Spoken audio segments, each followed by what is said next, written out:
You may get paid for the video if you want. When you upload, you may notice a couple of copyright notices on the video.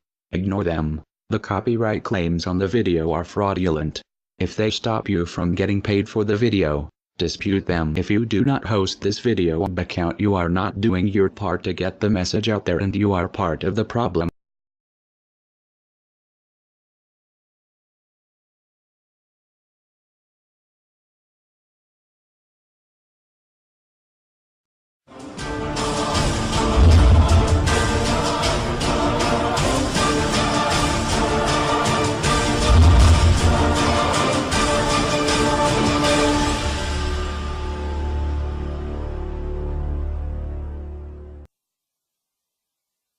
Greetings world.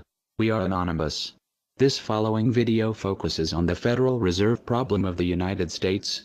If you live in another country, please know that this video is still meant for you. The problem will affect everybody around the world, as the Federal Reserve is present in all countries. Watch this video and see what has happened to the United States so you can see what you and the world are up against. We must all unite together to fight our oppressors. Please pay attention.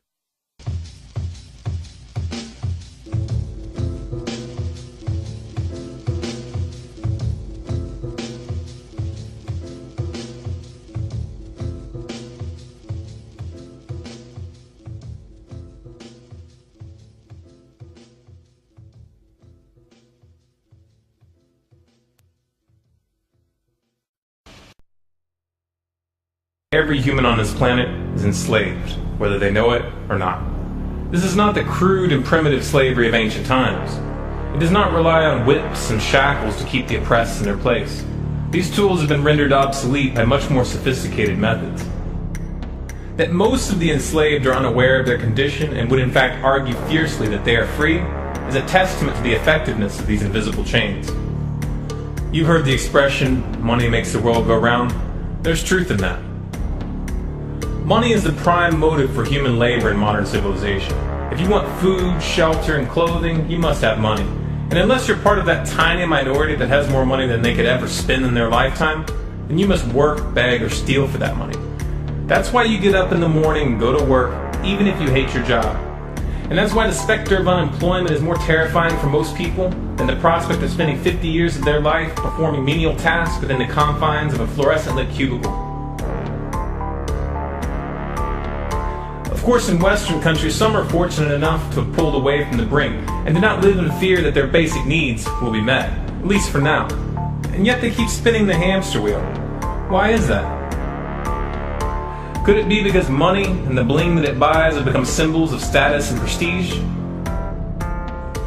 Money offers an illusory form of social validation, but even those who are not caught up in distinguishing themselves by how much they accumulate still must acknowledge the social stigma that comes with poverty. The combination of these primal motivators, the need for food, shelter, clothing, and social validation, is a very powerful force. It's enough to drive humans to engage in all forms of activity, even to the point of harming themselves or others in the process. The accumulation of money is therefore an accumulation of social and psychological power, and those who control the creation of money control this power at its source. So who controls the creation of money?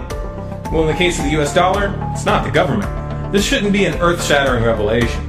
The fact that the Federal Reserve is a private institution owned by a cartel of the world's most powerful banks is quickly becoming common knowledge.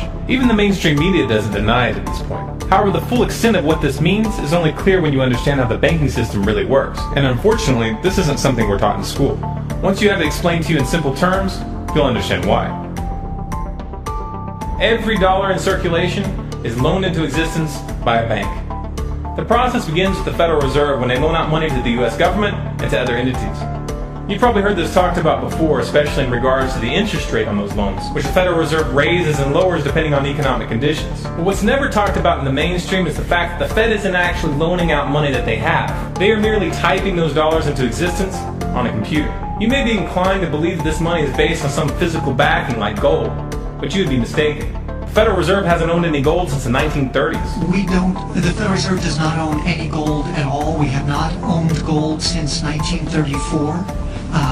So we have not engaged in any gold swaps. When the Federal Reserve loans money to the US government, The U.S. government gives the Federal Reserve government bonds in exchange.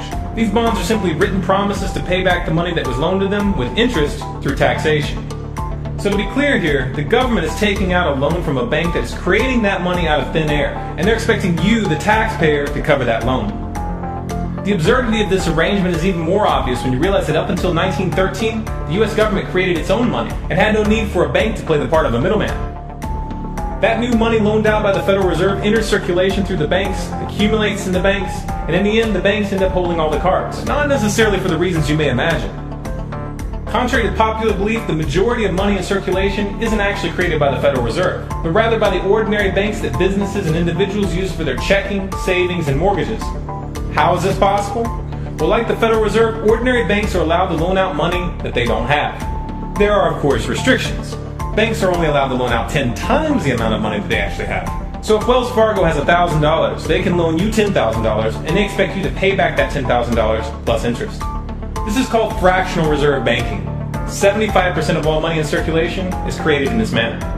Now, as bad as this may seem, this is really only the tip of the iceberg. Most banks structure payment plans so that for many years, you're paying almost nothing but interest and only start paying down the principal gradually. The result of this strategy is that in most cases you pay far more in interest when you purchase a house than the house itself is worth. So here's the real question. If all money is created through loans, where does the money come from to pay for the interest? Let's say we reset the system to zero, loan $1,000 into existence and charge 7% interest. We now have a total of $1,000 in the system, but we owe $1,000 plus interest, and that's more. The interest ensures that there's always more debt than money in circulation, because the money to pay the interest doesn't exist. Never has, never will. This would be obvious if there was only one loan being issued to one person in this manner, but when performed on a global scale, the reality is hidden, and is transformed into a game of musical chairs where the person ending up without a seat faces bankruptcy and financial ruin. Because every dollar in existence is tied to a debt, this creates an unseen force that draws those dollars back to the banks, kind of like gravity attracts a physical object to Earth.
The catch here is that it's the labor of the people that moves that money. Every hour that you work to pay back a loan or to keep the government from throwing you in jail over income taxes is an hour worked for the banks. The total receipts from personal income taxes just barely covers the interest on the national debt. And even the principal for that debt all ends up back in the hands of the banks. And remember, that bank created that money out of nothing.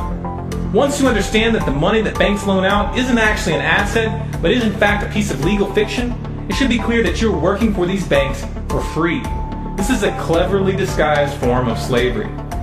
If you manage to pay your monthly payments, then you are a successful slave, and you are allowed to keep the material comforts that come with that status. But if for some reason you fail to make those monthly payments, then the bank or the IRS comes to take your house, your car, and anything else you have of value. And if somehow, even with this enormous financial advantage, the banks still get themselves into trouble, you, the taxpayer, will be forced to bail them out. No matter what, the banks win. To say the game is rigged is an understatement. You might be inclined to think that if you live outside the United States and you don't use dollars, then this situation has no bearing on your life. But you would be wrong. The dollar is both the world reserve currency and the only currency in which oil is sold on global markets. This is often referred to as the petrodollar status. This means that wherever you live, whether your country is an oil exporter or an oil importer, you are affected. If your country is an oil importer, then you are affected by the fact that in order to keep your country running, you have to acquire dollars. To acquire those dollars, you have to send goods and services to the United States or to someone else who did. Likewise, if your country is an oil exporter, you are affected by the fact that you send your oil to the US in exchange for this debt-based money. You are exchanging something of real and tangible value for digits on a screen. And if for some reason the leadership of your country grows tired of this arrangement and tries to pull off the dollar, you'll quickly find the United States military at your doorstep ready to open up a can of democracy on you. Iraq learned this the hard way when they switched their oil sales to euros in 2000, and Libya when they tried to organize a gold-based currency for Africa. Debt-based money is a masterpiece of social engineering, the ultimate tool of the ruling elite. Yet in reality, the whole thing is nothing more than a construct of belief. Our chains are the chains of the mind, and the path to freedom must also begin in the mind. If we want a better future for our children and grandchildren, then we must work right now to reach a critical mass of awakening. So in case you missed it, the Federal Reserve's only job was to issue paper currency and back up that money with gold, making each dollar refundable for gold. But what they did was they stole the gold, then printed a bunch of fake money out of thin air backed by nothing and loaned it out at high interest. They collected around $3 for every one fake dollar they produced, and they did this scam with every dollar ever made in the US. You never knew about it because they collected the interest through taxes. It was an invisible scam.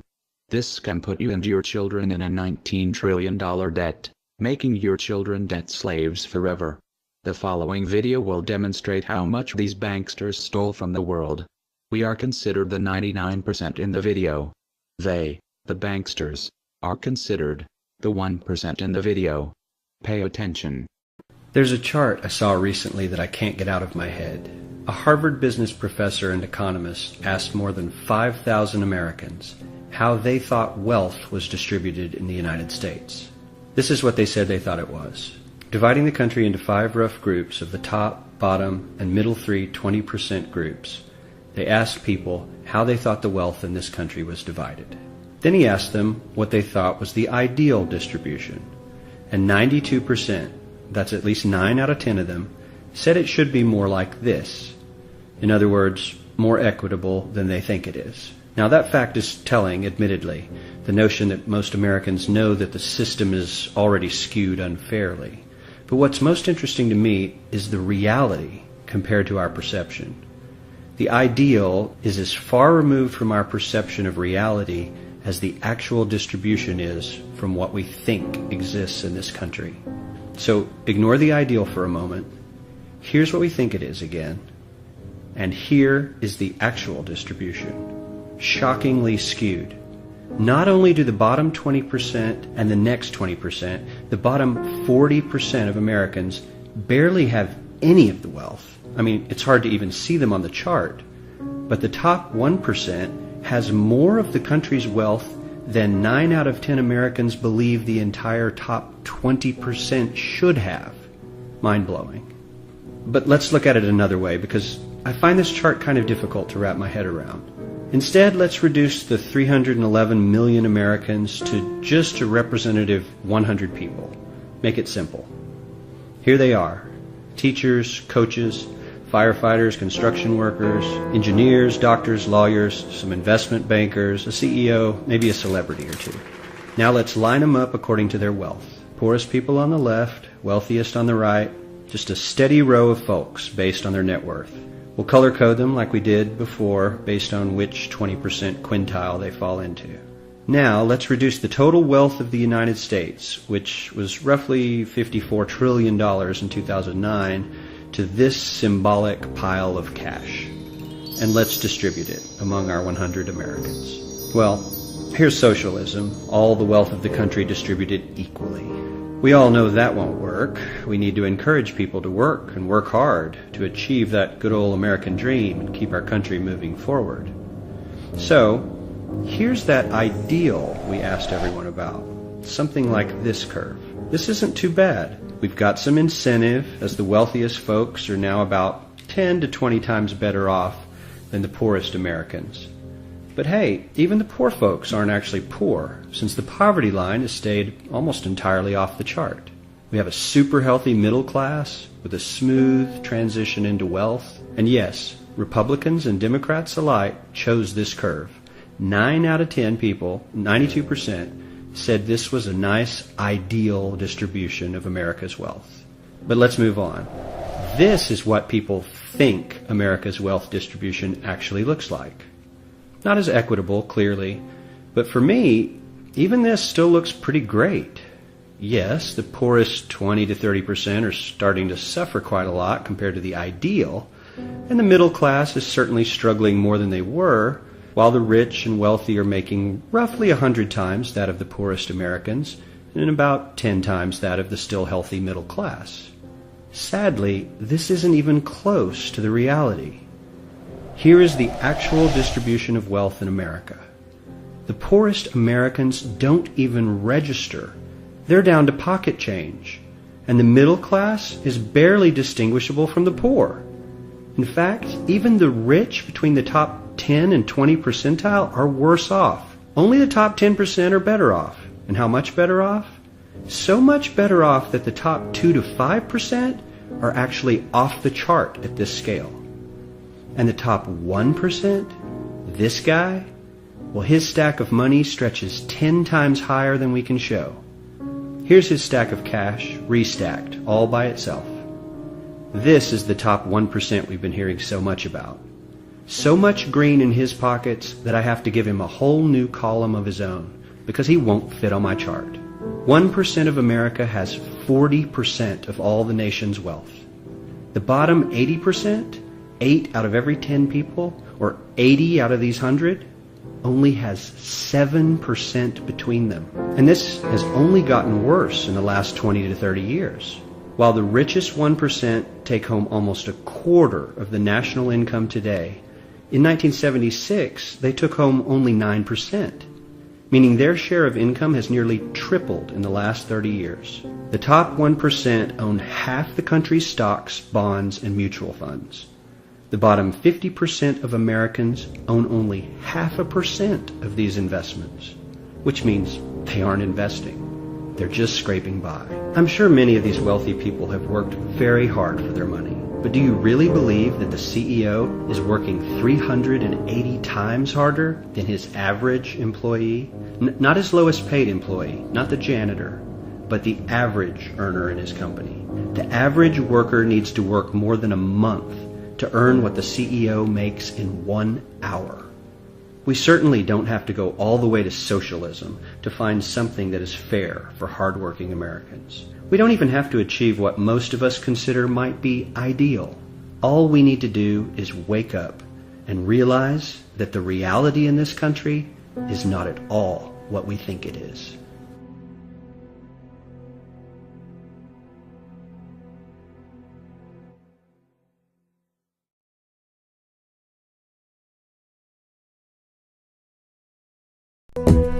In 1945, the Bretton Woods Agreement established the dollar as the world reserve currency, which meant that international commodities were priced in dollars. The agreement, which gave the United States a distinct financial advantage, was made under the condition that those dollars would remain redeemable for gold at a consistent rate of $35 per ounce. The United States promised not to print very much money, but this was on the honor system, because the Federal Reserve refused to allow any audits or supervision of its printing presses. In the years leading up to 1970, expenditures in the Vietnam War made it clear to many countries that the U.S. was printing far more money than it had in gold. And in response, they began to ask for their gold back. This, of course, set off a rapid decline in the value of the dollar. The situation climaxed in 1971 when France attempted to withdraw its gold and Nixon refused.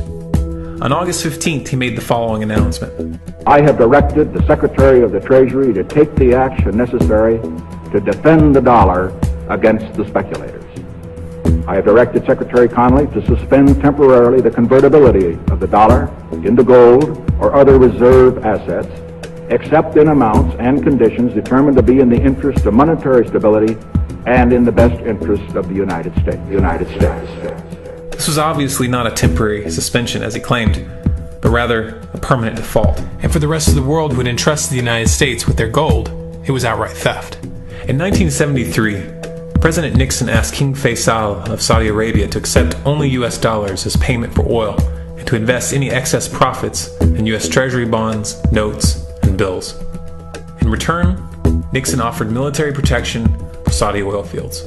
The same offer was extended to each of the world's key oil-producing countries, and by 1975, every member of OPEC had agreed to only sell their oil in US dollars. The act of moving the dollar off of gold and tying it to foreign oil instantly forced every oil importing country in the world to start maintaining a constant supply of Federal Reserve paper. And in order to get that paper, they would have to send real physical goods to America. This was the birth of the petrodollar. Paper went out, everything America needed came in, and the United States got very, very rich as a result. It was the largest financial con in recorded history.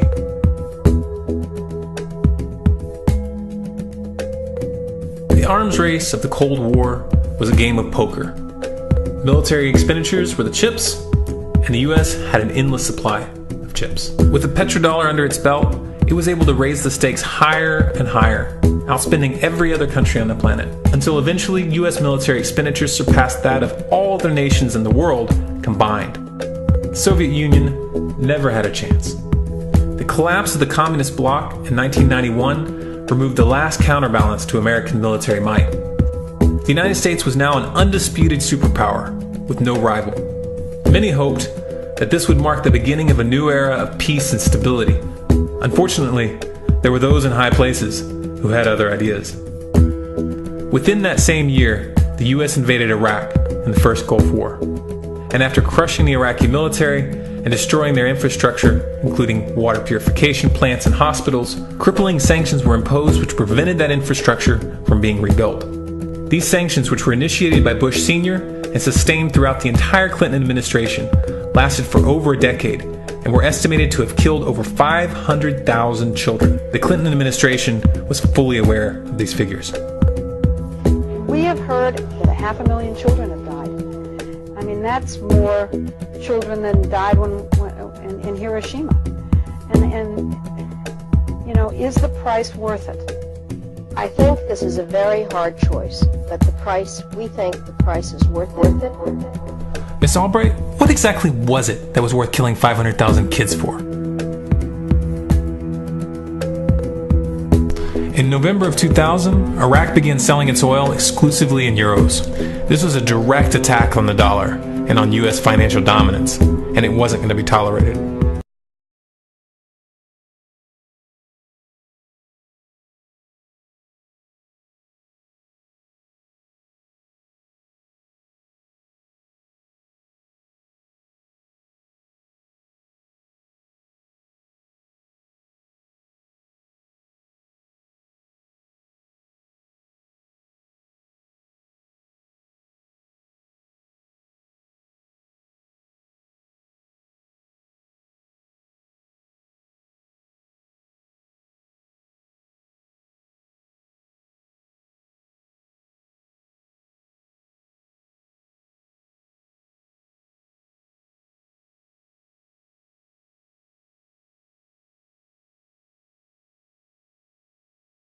Resistance of the mainstream media began to build up a massive propaganda campaign claiming that Iraq had weapons of mass destruction and was planning to use them.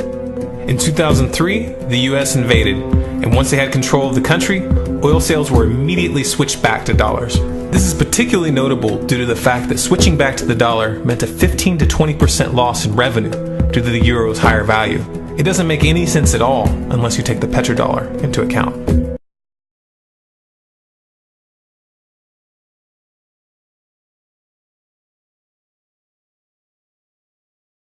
So now you can see we really did go to war just to keep this Federal Reserve petrodollar scandal going.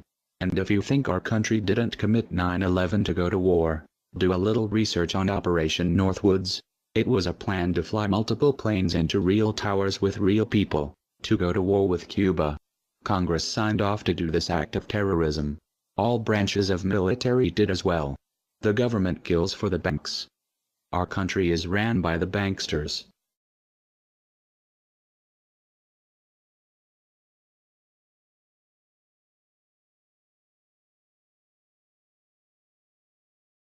To preserve our independence, we must not let our rulers load us with perpetual debt.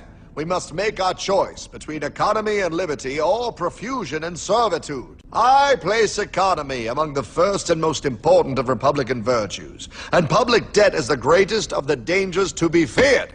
It is incumbent on every generation to pay its own debts as it goes. If the American people ever allow private banks to control the issue of their money, first by inflation and then by deflation, the banks and corporations that will grow up around them will deprive the people of their property until their children will wake up homeless on the very continent their fathers conquered. The Federal Reserve made so much profit from this money scandal they were able to literally control the government. They meet every year with politicians, presidents and many corporate giants where they control everything behind closed doors. These people control everything. This meeting is called Bilderberg Group. The Federal Reserve bankers are what are commonly referred to as the Illuminati. This is not a conspiracy. Past presidents have warned you many times this is not a conspiracy. We are opposed around the world by a monolithic and ruthless conspiracy that relies primarily on covert means for expanding its sphere of influence, on infiltration instead of invasion, on subversion instead of elections, on intimidation instead of free choice, on guerrillas by night instead of armies by day. It is a system which has conscripted vast human and material resources into the building of a tightly knit, highly efficient machine that combines military, diplomatic, intelligence, economic, scientific, and political operations.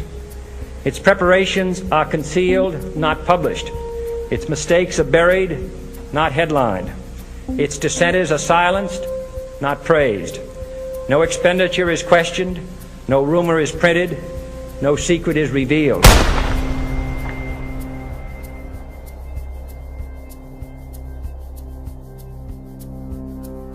What's happening? Where am I? I believe perhaps you understand now, pal, but you are afraid. JFK, Hartman, what does this have to do with my house and my dog? Oh, okay, that's enough. I want to go home now. This is the last president to stand up to the Fed. You must see. On June 4, 1963, President Kennedy signed Executive Order 11110. This executive order empowered the U.S. Treasury to issue real money without the Fed. It would have worked. Kennedy's plan to dismantle the Federal Reserve machine had begun. 6 months later, John F. Kennedy went to Dallas and never returned. No way! No way they could do that! The new president, Lyndon Johnson, threw out Kennedy's order. And since JFK, no president has dared confront the secret powers behind the Federal Reserve. Just how rich and powerful is Lord Evelyn Rothschild? Historically, the Rothschild family wealth was hidden in underground vaults. The Rothschilds' secret financial records were never audited and never accounted for. Their family commissioned biographies give the illusion that their family fortune has dwindled, but researchers estimate their wealth at close to $500 trillion, more than half the wealth of the entire world. Besides their many castles, palace mansions, wineries, racehorses, and exotic resorts, the Rothschilds bought Reuters in the 1800s. Reuters then bought the Associated Press, which selects and delivers the same news stories to the entire world, day after day. They have controlling interest in 3 major television networks and easily avoid media attention since they own it. They also fix the world price of gold on a daily basis and profit from its ups and downs. Over the centuries, the Rothschilds have amassed trillions of dollars worth of gold bullion in their subterranean vaults and have cornered the world's gold supply. They own controlling interest in the world's largest oil company, Royal Dutch Shell. They operate phony charities and offshore banking services where the wealth of the black nobility and the Vatican is hidden in secret accounts at Rothschild Swiss banks, trusts, and holding companies. Although Evelyn Rothschild looks like a harmless gray-haired old man, make no mistake about it, Rothschild and his ancestors have handpicked presidents, crashed stock markets, bankrupted nations, orchestrated wars, and sponsored the mass murder and impoverishment of millions.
breaking news to all of you who don't like conspiracy theorists, all of y'all who don't like truthers, who want to call truthers crazy. Your fun is over. Those days of you having the illusion of credibility are over. The truth prevails over your ignorance. The truth is universal. You can try to say, oh, truthers are white supremacists. How does that work? Whatever you want to say. You've been demonizing 9/11 truthers all these years. You're demonizing Sandy Hook truthers. Well, if it was a real conspiracy, don't you think the media would talk about it? Don't you think it would be on the front page of the news? Don't you think? Well, if it was a real government conspiracy, why do you think they would let that be on the news? Because you know the news stations are bought and paid for. You know the news, they read off a script, right? You know the news reporters do that, right? No, you don't know that? No, I trust my news. They are more credible than you. You are just some truther. I watch the news and I get informed. You get informed, don't you? Those reporters, they give you exclusive information. Now, you don't need us to tell you that gas prices are back on the rise.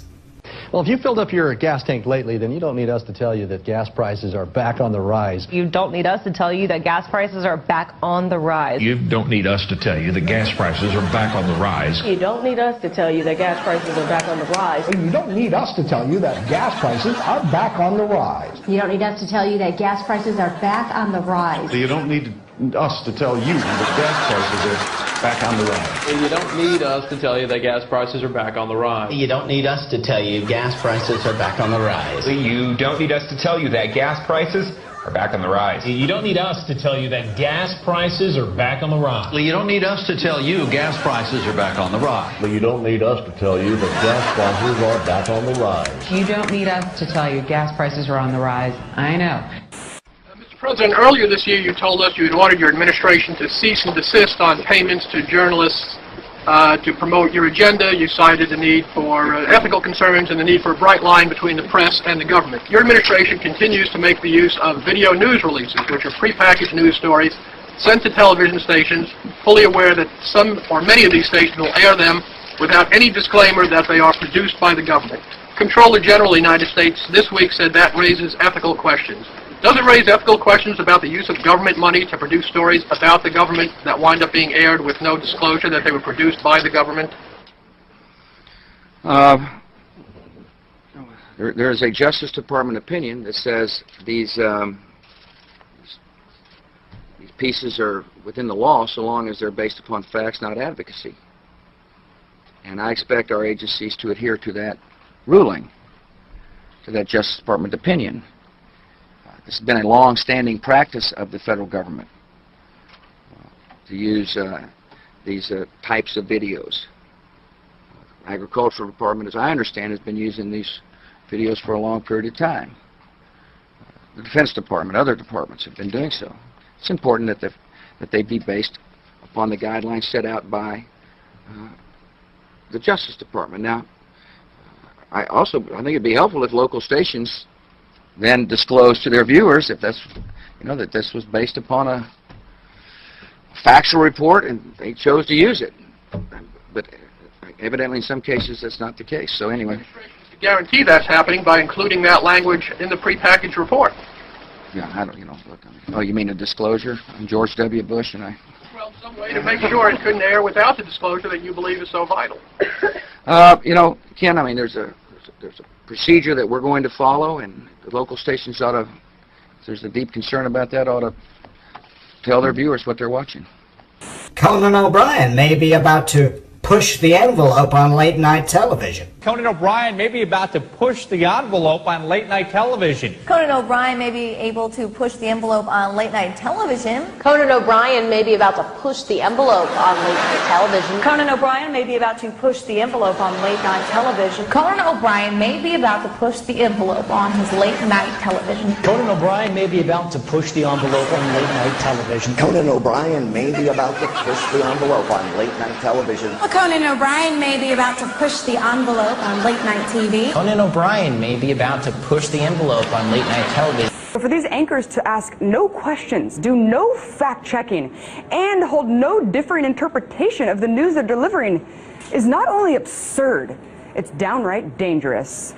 Certainly there were commentators and others, pundits at Fox News that were helpful to the White House. And certainly, yeah, certainly we got talking points to those people. Call Sean, call Bill, call whoever. Did you do that as a regular thing? It wasn't necessarily something I was doing, but it was something that we at the White House, yes, were doing and getting them talking points and making sure they knew where we were coming from. So you were giving them talking points. But I would separate the journalists. That's important. You were using these commentators as your spokespeople.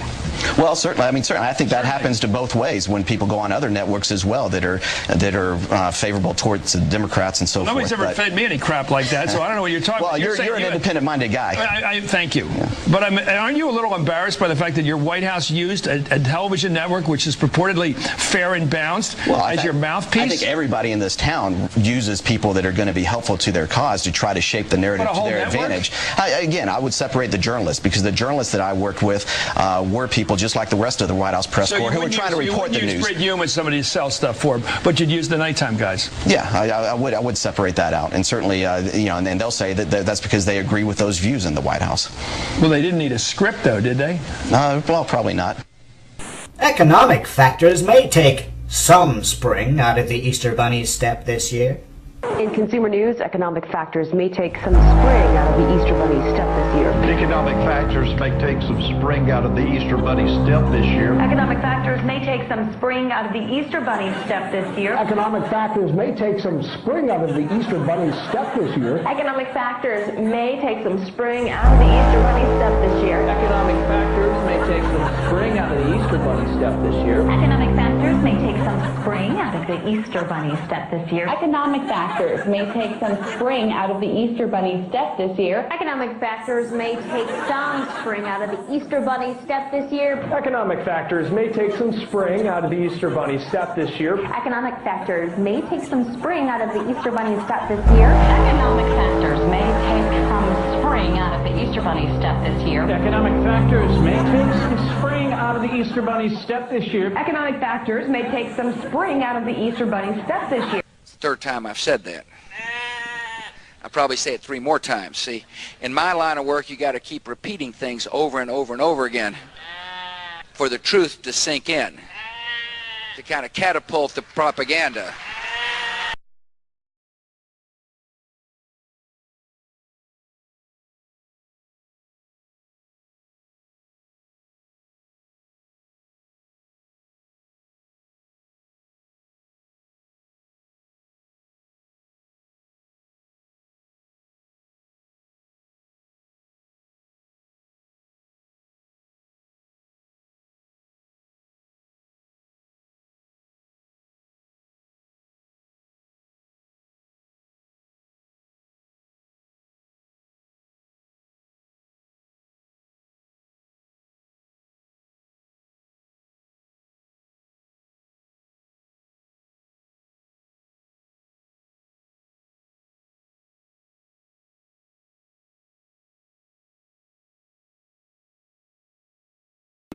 Review time, partner. And I am so tired of this deception right here. This is what got you in a chokehold. The left versus the right. Left wing versus right wing. Don't you know the wings are of the same bird? A little corrupt bird, Republican versus Democrat. They got you cheering for teams. They got you in this tribalism mentality. You don't even understand it. They screwing you over. I'm going to show you how it works in this video. Now, you get here John McCain over here talking about, oh, how the government shutdown was bad. Then you get people to agree with him and say, oh, John McCain is actually speaking some sense. He's right. It's the Republicans' fault. The Democrats love this little interview because, you know, it makes the Republicans look bad and gives them a reason to cheer for the blue team. Yeah, you're cheering for the blue team, but you're getting screwed over with this Obamacare. You're going to get McCain saying it was a bad idea to shut down the government because they wanted to repeal Obamacare. And what you going to do? Replace it with Romney Care, the same thing? That's where Obamacare came from, Romney Care. You see what I'm saying? Either way it go, we would have had this same type of health plan. Guess who else had the health plan? Hillary Clinton. You see, these New World Order compliant candidates. They are backed by Wall Street. You don't have a real choice unless you go outside the Republicans and Democrats. This is how they keep screwing you over. Let's get into the video. Thank you, Martha. You know, I've heard a lot of veterans so emotional to the point of tears over this issue. Talk to me about how you think this has been handled by the White House. Oh, I think it's been terribly handled by the White House, but let's have a little straight talk, Martha. Straight talk. They wouldn't have had the opportunity to handle it that way if we had not shut down the government on a fool's errand. That's when the Democrats start cheering. Go ahead, get your cheer on.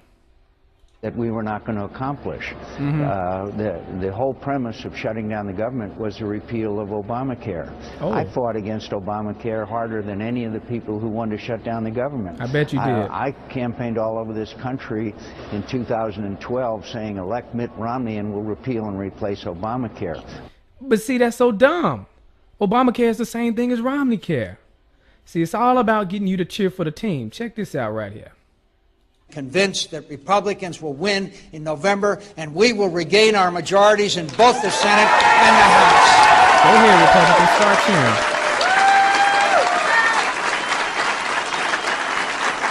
Why are you blinking like that?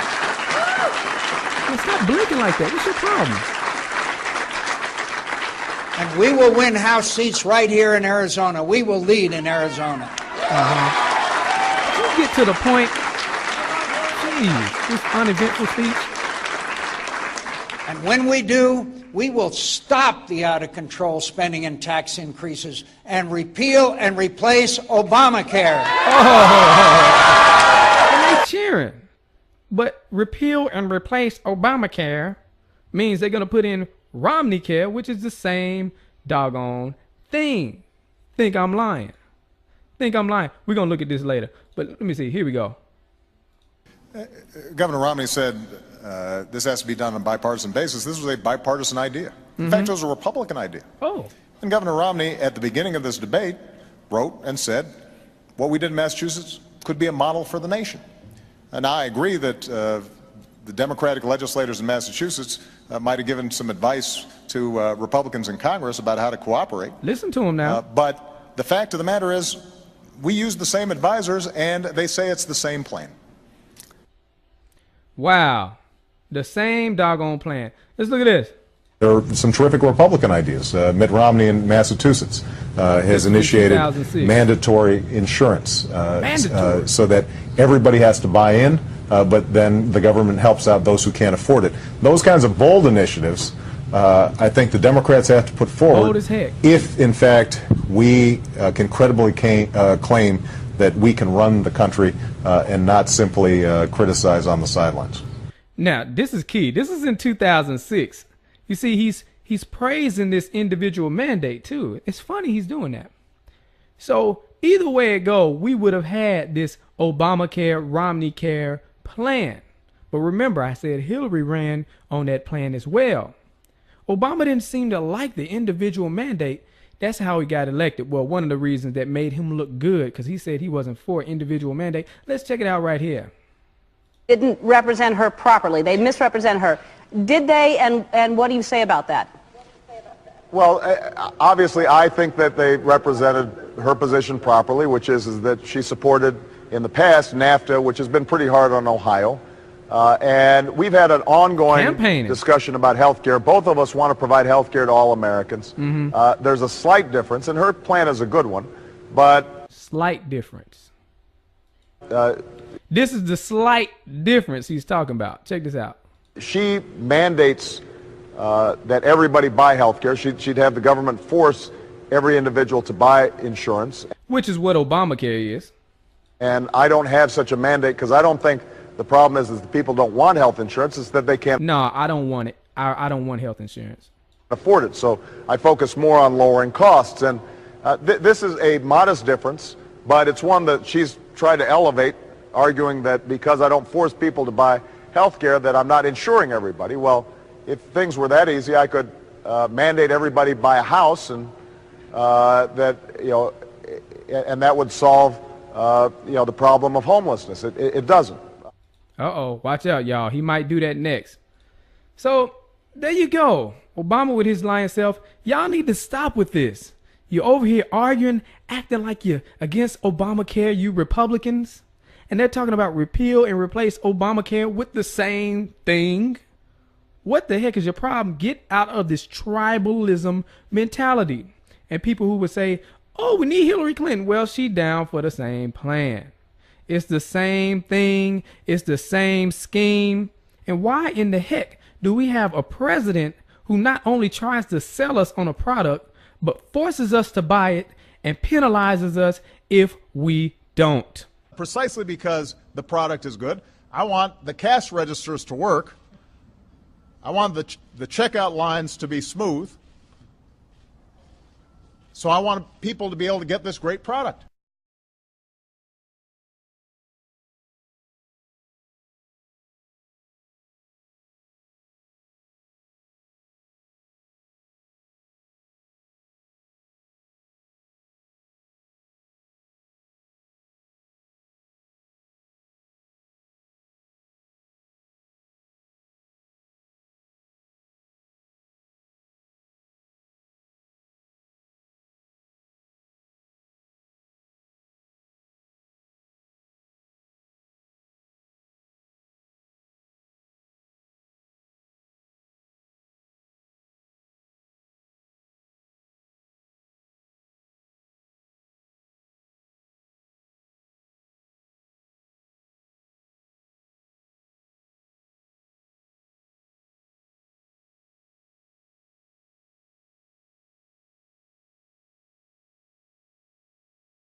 Who is this guy?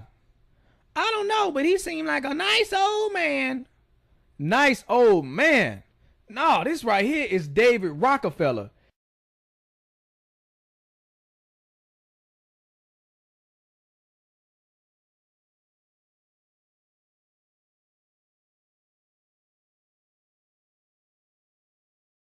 This guy right here, you need to do some research on David Rockefeller. Feel free to do that whenever you get a chance. But people who know about this man right here, they know he is nothing but trouble. Rockefellers, come back. We don't want your New World Order, you know? Leave Chile right now. Leave Chile. You are not... You're killing a lot of people. You're killing a lot of people. Leave here. Leave Chile right now. Leave Chile. Leave Chile. We don't want your world government. Leave Chile right now. Leave Chile, okay? Leave Chile. Your family is the most disgusting in the world, you know? Leave here. Leave. You also, you're a traitor to Chile. Mr. Agustin Edwards, you're a traitor to Chile, okay? You're a traitor to Chile. What you're doing right now, okay? Okay? Okay? You know everything. You know everything. You're participating with him. You're participating with him in this. Your world government will fail, okay? You heard what the man said. Leave Chile. Why was that man so mad at him? You want to know why? Because he knows the Rockefeller family is for the New World Order agenda. What is the New World Order agenda? Well, that is the plan of this secretive elite, this cabal, to bring about a one world government. And not only a one world government, but a one world currency. And not only a one world currency, but a one world religion to glue it all together, which would mean they would have total control. These small amount of people controlling the whole world has never happened before. What else is going on? Well, depopulation. These guys push for depopulation in third world countries. You can see here Henry Kissinger. Depopulation should be the highest priority of U.S. foreign policy towards the third world. So what they're doing is systematically killing off large populations of third world countries, and they're working to bring America to third world country status. They control the banks. They control the money. They will do it. That is their plan. And eventually they want to have the population down to an amount where they can control all the people. But you know what? You don't even have to take my word for it. I had a friend, Nick Rockefeller, okay, who was one of the Rockefeller family.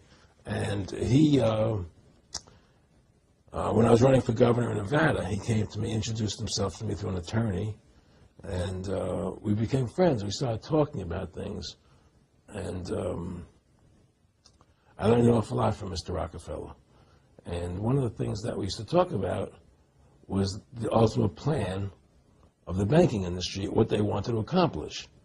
And the goals of the banking industry, not just the Federal Reserve System, but the private banks in Germany and England, all over Italy, all over the world, they all work together. They're all central banks, and they're all part of the Communist Manifesto. You know, central banking is one of the major planks of the Communist Manifesto. We talk about America being a capitalistic country, but yet at the same time we have a central bank that plans everything for us, right? And the graduated income tax is another plank of the Communist Manifesto, right? So right there you have two major planks of the Communist Manifesto that have been brought in because of the Federal Reserve System, okay? So the ultimate goal that these people have in mind is the goal to create a one-world government where everybody has an RFID chip implanted in them. All money is to be in those chips, right? There'll be no more cash. And this is giving me straight from Rockefeller himself. This is what they want to accomplish. And all money will be in your chips. And so instead of having cash, anytime you have money in your chip, they can take out whatever they want to take out whenever they want to. If they say you owe us this much money in taxes, they just deduct it out of your chip digitally. Total control. Total control. And if you're like me or you, and you're protesting what they're doing, they can just turn off your chip. And you have nothing. You can't buy food. You can't do anything. It's total control of the people. And that chip's connected to a database that has your purchasing records, what you do. Everything. Everything is in there, you know? And so they want a one-world government controlled by them, everybody being chipped, all your money in those chips, and they control the chips, and they control people. And you become a slave. You become a serf to these people. That's their goal. That's their intentions. And if you look here, he even tells you this is what he is about. Some people believe we are part of a secret cabal working against the best interests of the United States, characterizing my family and me as internationalists, and of conspiring with others around the world to build a more integrated global political and economic structure. One world, if you will. If that's the charge, I stand guilty and I am proud of it. That's David Rockefeller telling you he wants this new world order. Well, he didn't say new world order. Oh, so you need him to say new world order. Okay. All we need is the right major crisis, and the nations will accept the new world order. See that? That's why you got to pay attention. But before we break it down, I want you to see this.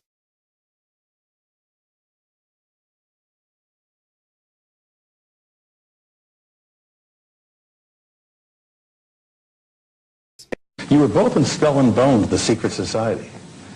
It's so secret we can't talk about it. What does that mean for America? The conspiracy theorists are going to go on. I'm sure they are. I don't know. I haven't seen the web. Number 322? First of all, he's not the nominee. And, look, I look forward... Are you prepared to lose? No, I'm not going to lose. You both were members of Skull and Bones, a secret society at Yale. What does that tell us? Not much, because it's a secret. Is there a secret handshake? Is there a secret code? I wish there were something secret I could manifest. 322, a secret number? There are all kinds of secrets. We had a worldview, Republican and Democratic presidents alike, from Harry Truman to George Bush, stood for freedom and stood for certain propositions that would make America strong and healthy and grow the middle class and shrink poverty and stand against communism.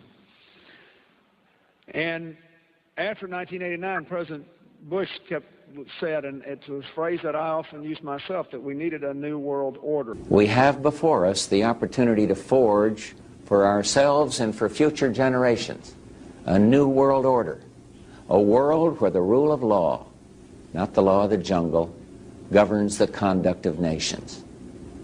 When we are successful, and we will be, we have a real chance at this new world order, an order in which a credible United Nations can use its peacekeeping role to fulfill the promise and vision of the UN's founders.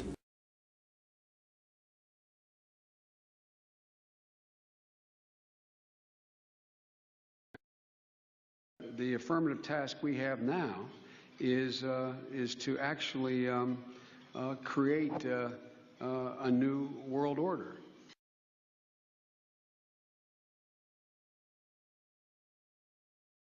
If you go outside the city of Atlanta, go east about 60 or 70 miles to the town of Elberton, and then go north on Highway 77 about 10 miles, you'll find off to the right what's called the Georgia Guidestones.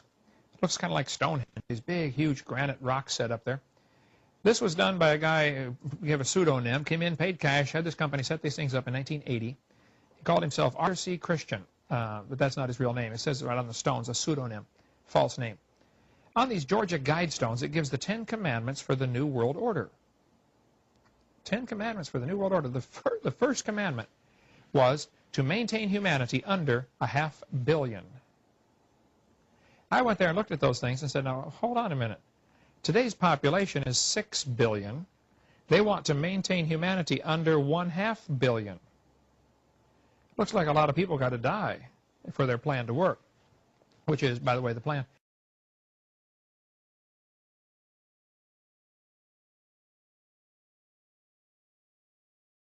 Jacques Cousteau said we'd have to eliminate 350,000 people a day. A third of a million people a day would have to be eliminated to save Mother Earth. Bill Clinton said we need to reduce the population of the Earth to 1 billion. There are a lot of folks who would like to reduce the population of the Earth. The Bible command is quite the opposite.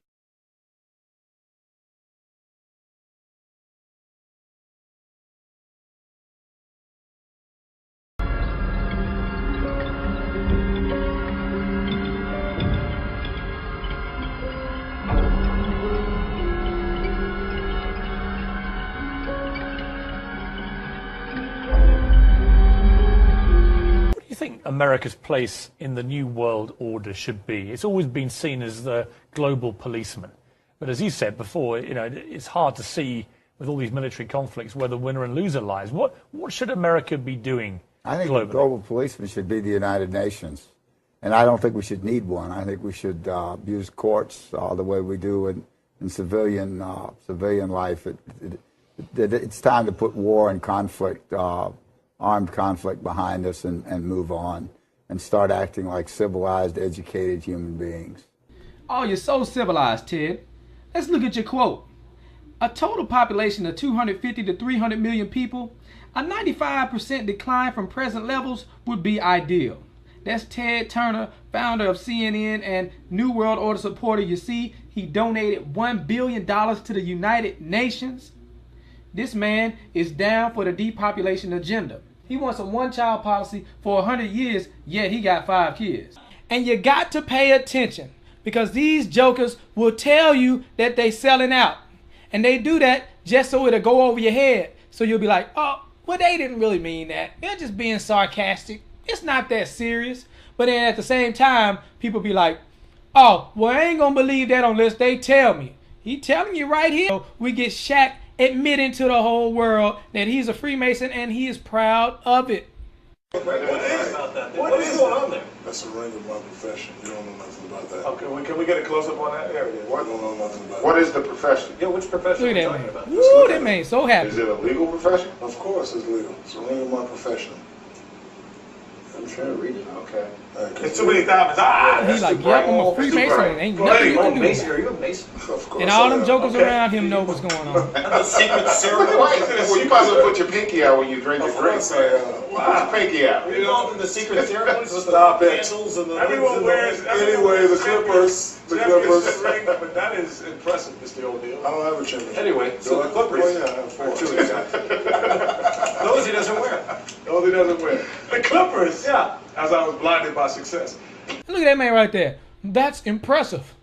I'm blinded by success. See, they know what the deal is when you're a Freemason. You know, they get all these movie roles and all these deals. Matter of fact, Shaq was on Grown Ups 2. It was one of the worst movies I have ever seen. Oh my gosh. Terrible. Anyways, he on there. There go your boy Shaq. Shaq's a Freemason. Bring it right back to David Rockefeller. All we need is the right major crisis and the nations will accept the New World Order. So they're going to bring out a problem, and then they are going to offer a solution. One of their plans is to devalue the dollar so that it barely has any buying power. So then you go to the store, you can barely buy anything. You see the food on the shelf, but you can't afford it. What happens then? People start going crazy. People start to panic. Then people start robbing each other. People start killing each other. So then we need to bring in the police state. Oh, we're asking the government for help. And surely they are here to bring the order out of chaos, but it's not just any order, it is the new world order. And not only that, but they're going to bring about a one world currency to replace the old currency, and then they're going to bring it into a cashless society where you got to get the chip. All your money being on the chip. And also to glue it all together, the one world religion. Where these sellouts come to play, they are New World Order compliant. They are here to sell you the agenda. They're going to let you know how cool it is to get a microchip in your arm. Some of y'all might think it's cool, but I know a lot of y'all don't like this type of stuff. So I'm just making sure you are aware of their agenda.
But anyway, I've had people calling me saying they go out to their mailbox and they find a little red dot or a little blue dot on their mailbox, and they wonder what the little red dot and blue dot is.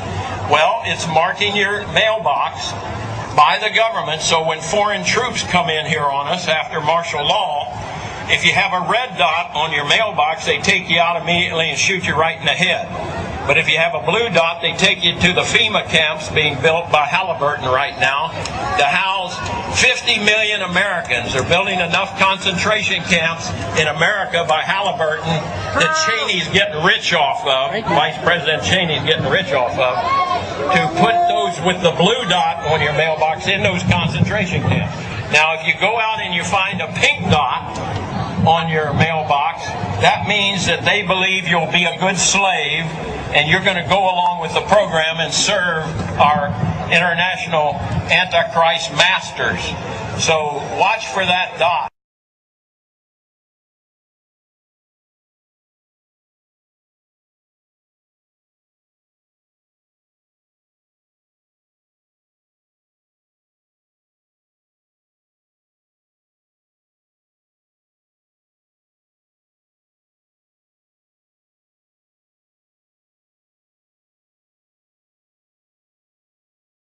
Listen to this, folks. I was pulled to the side road, which was a new cut gravel dirt road in front of a business, a builder supply business. And the right side of the road was filled with, which I thought was portable toilets. I never looked at them that close. Same in color, maybe black, but which was an odd color. And I asked him about the field of black boxes. What were they? Because I'd never seen anything like that. And his statement was that if he told me, I would be one of few people in Madison, Georgia that knew about them. And he says they're disposable coffins, I believe he told me. And he says there's 100, at that time he said there was 125,000 there.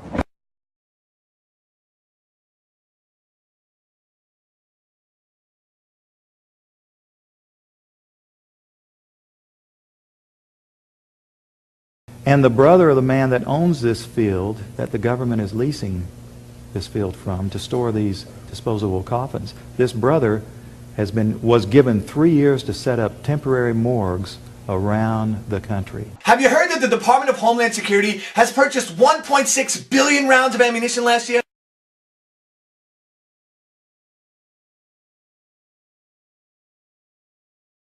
I mean, that's going to cost millions and millions of dollars. Correct me if I'm wrong, but isn't this country broke? I mean, you turn on the TV, you hear how we're laying off air traffic controllers, how people are going to die because of it. I mean, Harrison Ford is in a tizzy, and we're spending this much money on bullets? Do you know that 1.6 billion rounds of ammunition is enough to fight a 20-year war and still have bullets left over? My question is, who is the Department of Homeland Security planning to shoot? Do you realize that over the past couple of months, our government has tried to pass bills through Congress allowing them to arrest American citizens without due process, allowing them to kill American citizens without due process?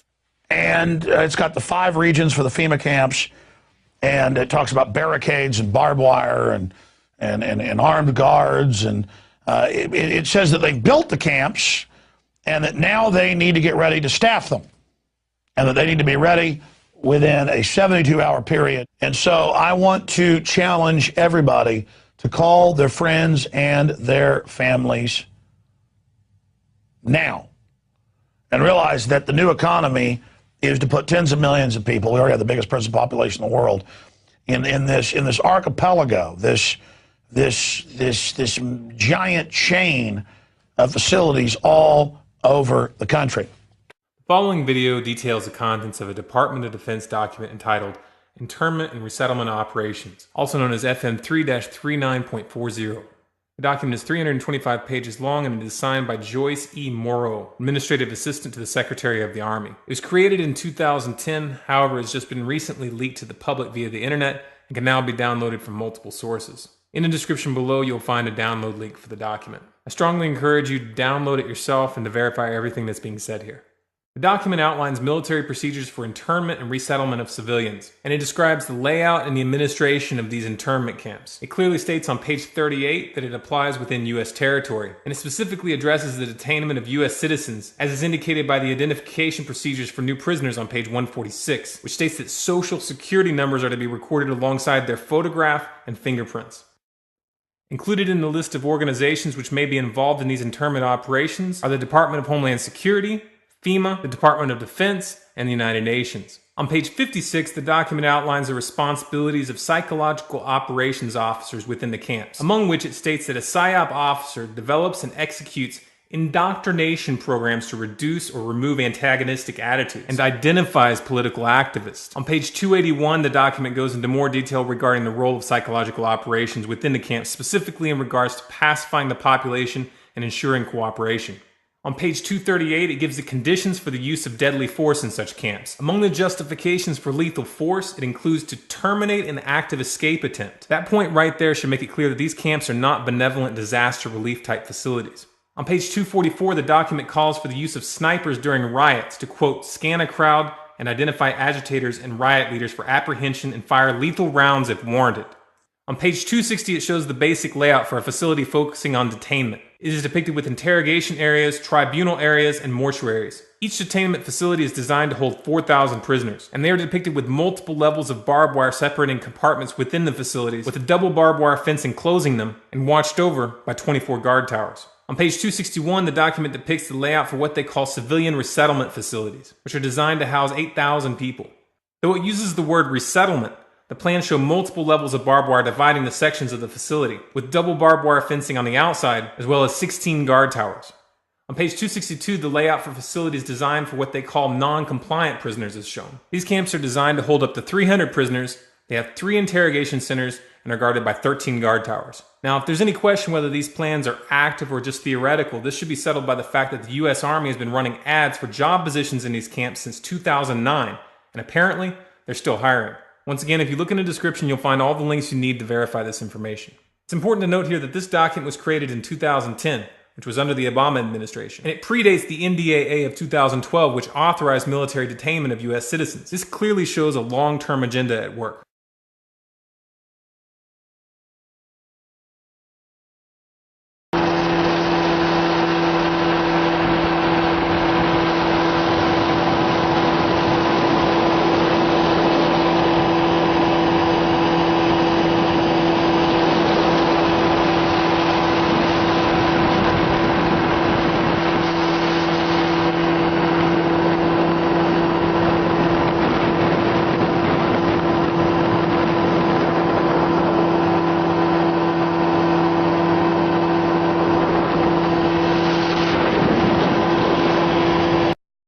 He's saying he's a military police, and he says, and we've been sent footage before by military police and others, so I want this footage of them in briefings openly talking about gun confiscations. Now, that's now in the manuals that they're training to quarantine cities and towns and confiscate guns. We've had Navy SEALs on confirming it. We have the documents. We know that. But footage, not just in some Army manual, but footage could really, really hurt the folks that are trying to covertly prepare the military for basically civil war. Brian, obviously, you've got to go back in right now. Tell us as much as you can and how we get this footage, but describe it for us. Okay, so I was in a briefing with FEMA. FEMA runs my old unit. I'm actually out now. I got out in September of this year. They were talking about suspension of the Constitution, Second and Fourth Amendment rights being taken away, and I openly asked him, are we going to take guns? He says no, but he says they will. It's clearly on the video. They will, talking about the FEMA guys with us.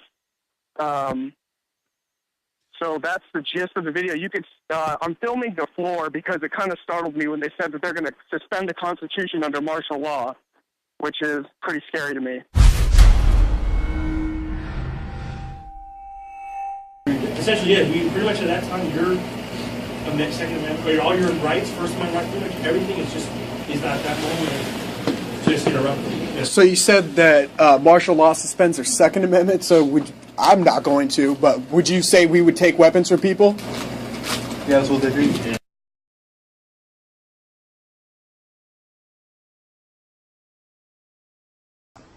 President Obama today proposed something new, something called prolonged detention.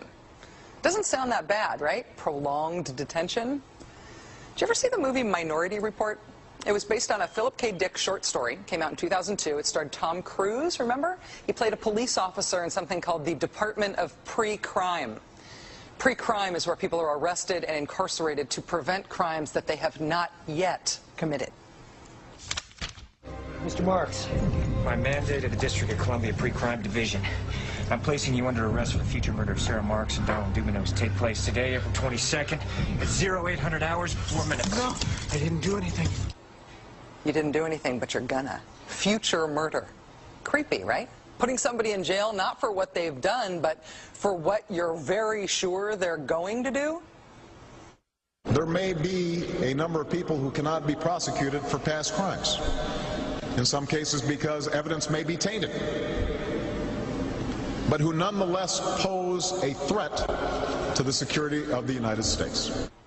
We're not prosecuting them for past crimes, but we need to keep them in prison because of our expectation of their future crimes.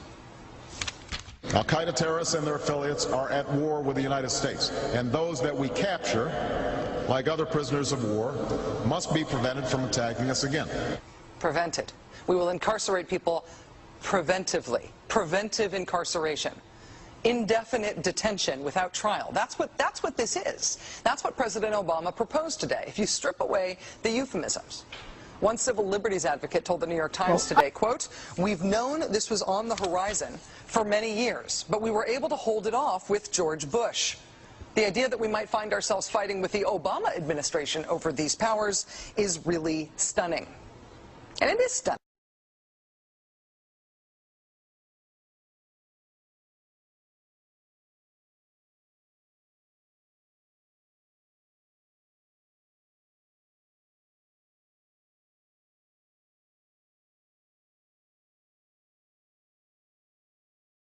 As a psychiatrist, I remember very well the condemnation by the American Psychiatric Association of Soviet psychiatrists and the Soviet Union for their use of psychiatric techniques and psychiatric medications to control political dissidents.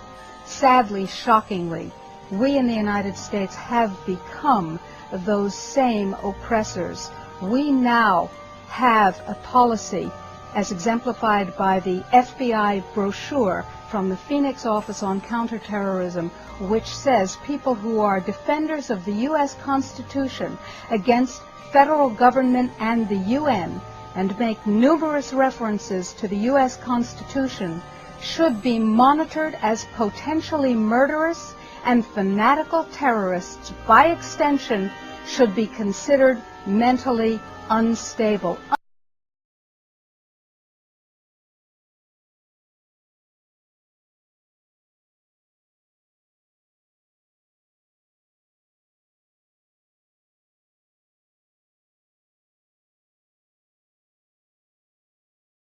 Department of Justice memo, which tells local police what should you be looking out for in kind of everyday terrorism prevention and terrorism watch activities. And one of the things that is considered a potential terrorist risk is individuals who harbor doubts about the official story regarding 9/11. The memo adds 9/11 official story skeptics to the growing list of targets. Know good and well that someday there could be a government in power that is shipping its citizens off for disagreements. There are laws on the books now that characterize who might be a terrorist. Someone missing fingers on their hands is a suspect, according to the Department of Justice. Someone who has guns, someone who has ammunition,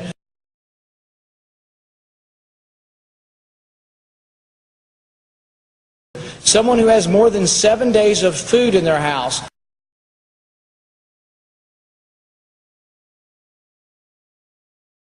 can be considered a potential terrorist.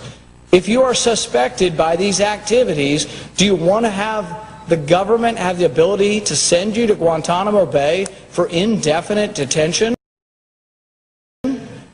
A suspect. We're not talking about someone who has been tried and found guilty. We're talking about someone suspected of activities. President Obama is now allowed to write in laws without consent from Congress, making us no different than a dictatorship.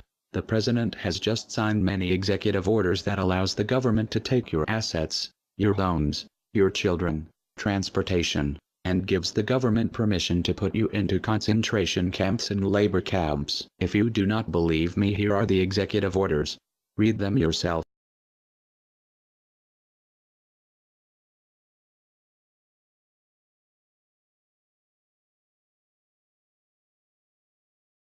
Here we go.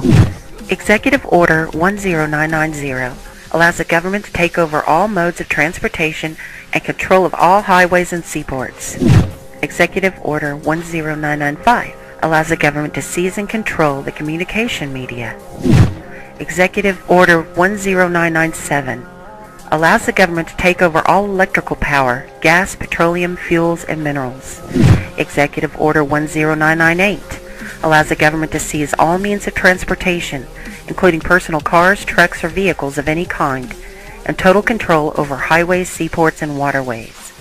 Executive Order 10999 allows the government to take over all food resources and farms. Executive Order 11000 allows the government to mobilize civilians into work brigades under government supervision. Executive Order 11001 allows the government to take over all health, education, and welfare functions. Executive Order 11002 designates the Postmaster General to operate a national registration of all persons. Executive Order 11003 allows the government to take over all airports and aircraft, including commercial aircraft. Executive Order 11004 allows a housing and finance authority to relocate communities, build new housing with public funds, designate areas to be abandoned, and establish new locations for populations. Executive Order 11005 allows the government to take over railroads, inland waterways, and public storage facilities. Executive Order 11051 specifies the responsibility of the Office of Emergency Planning and gives authorization to put all executive orders into effect in times of increased international tensions and economic or financial crisis. Executive Order 11310 grants authority to the Department of Justice to enforce the plans set out in executive orders, to institute industrial support, to establish judicial and legislative liaison, to control all aliens, to operate penal and correctional institutions, and to advise and assist the President. Executive Order 11049 assigns emergency preparedness function to federal department and agencies, consolidating 21 operative executive orders issued over a 15-year period. Executive Order 11921 allows the Federal Emergency Preparedness Agency to develop plans to establish control over the mechanisms of production and distribution of energy sources, wages, salaries, credit, and the flow of money in U.S. financial institution in any undefined national emergency. It also provides that when a state of emergency is declared by the President, Congress cannot review the action for 6 months. The Federal Emergency Management Agency has broad powers in every aspect of the nation. General Frank Salzito, chief of FEMA's Civil Security Division, stated in a 1983 conference that he saw FEMA's role as a new frontier in the protection of individual and governmental leaders from assassination and of civil and military installations, from sabotage and or attack, as well as prevention of dissident groups from gaining access to U.S. opinion or a global audience in times of crisis. FEMA's powers were consolidated by President Carter to incorporate the National Security Act 1947 that allows for strategic relocation of industries, services, government, and other essential economic activities, and to rationalize the requirements for manpower, resources, and production facilities. The 1950 Defense Production Act gives the President sweeping powers over all aspects of the economy. The Act of August 29, 1916 authorizes the security of the Army in time of war to take possession of any transportation system from transporting troops, material, or any other purpose related to the emergency. The International Emergency Economic Powers Act enables the President to seize the property of a foreign country or national. These powers were transferred to FEMA in a sweeping consolidation in 1979.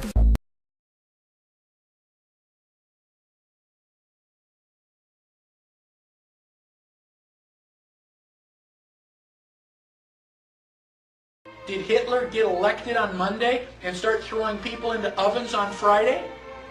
No. It was a gradual process. The first thing that Hitler did was start to write newspaper articles.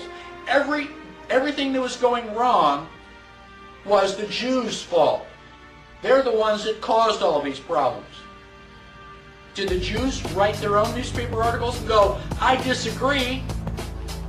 So then the Jews had to wear the Star of David so we can tell who you are. Did they say, no, that's a violation of my privacy. I don't have to tell you. No, the Jews decided, well, it's a religious symbol. We love God. We should be proud to wear the Star of David. Eventually, the Germans came in and they broke all of the windows in all of the Jewish businesses in one weekend. The Saturday night was known as Kristallnacht, which is German for Night of Glass. Did the Jews rise up and say, now, damn it, you're violating my property, you shouldn't do that? No. Gosh, we don't want to make the Germans any madder than they already are. Don't piss them off.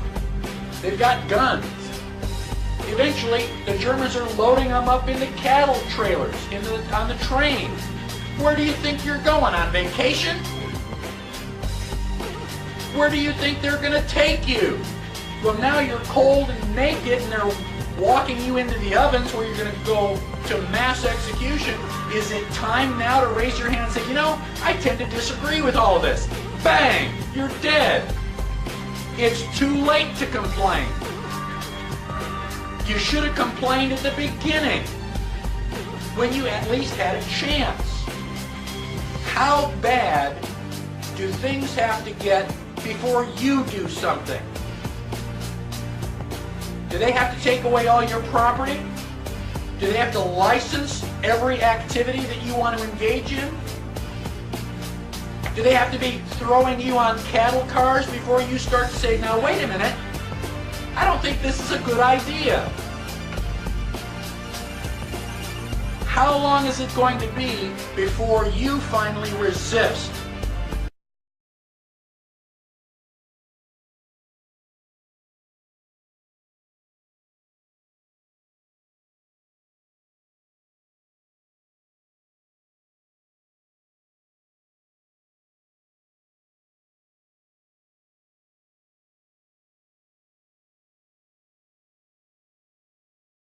The only way we can stop this is if we all unite together and fight it. People of the US are waking up to the Federal Reserve scandal, and the powers that be are currently afraid of retaliation. And that is precisely why they're trying everything they can to disarm us. You know how the media has been saying gun violence has been out of control and at an all-time high. They are not simply twisting the truth here or exaggerating. They are absolutely presenting lies to you. First off, realize, gun violence in the United States has always been shockingly low. And gun violence has dropped by 49% in the last 11 years. The already absurdly low gun violence in America has literally dropped in half. In half. The fact they are saying that it is at an all-time high perfect demonstrates how biased the government and the media is. If this doesn't prove to you that they have an agenda, then nothing will. Do you remember how the media keeps repeating that there has been 74 school shootings since Sandy Hook? Those 74 shootings were not even mass shootings like they claim. Most were suicides and none of them even took place at a school. Not a single one. They are presenting lies to you, America. When will you wake up? At some point you have to ask yourself, why would the government fake 74 mass school shootings involving children? If they get our guns, we will lose the fight against them. And they will take away absolutely all of your freedoms and you and your children will be forever slaves. And don't forget, they purposefully put you and your children into that debt.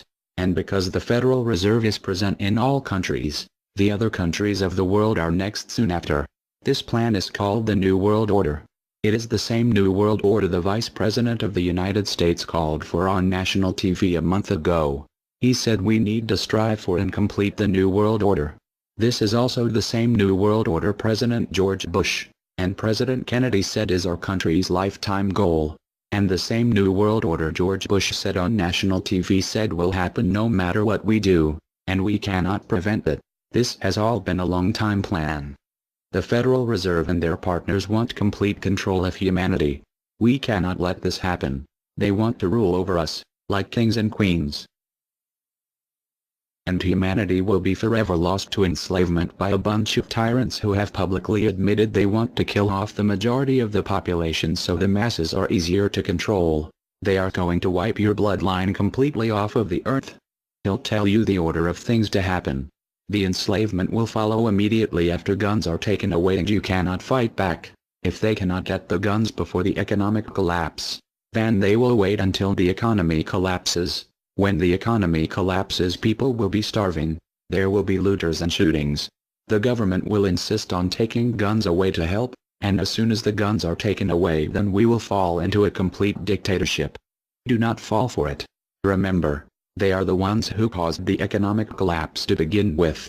This is the same tactic used on Germans and it worked. So expect it. As soon as the economy collapsed and the masses were starving, the German government asked the people to give up their rights and they listened. And then eventually the government was throwing the naked masses into giant burning hot ovens for mass execution. Do not give up your rights. Do not give up your guns. Fight back, as they were the ones who caused the problem. Just so you know, the people who are behind this Federal Reserve scam and New World Order are the same ones who funded Hitler's campaign. Make no mistake, these people are as brutal as Hitler himself, even more brutal. We will need an overall plan. We have come up with a perfect plan. This plan offers extraordinary possibilities.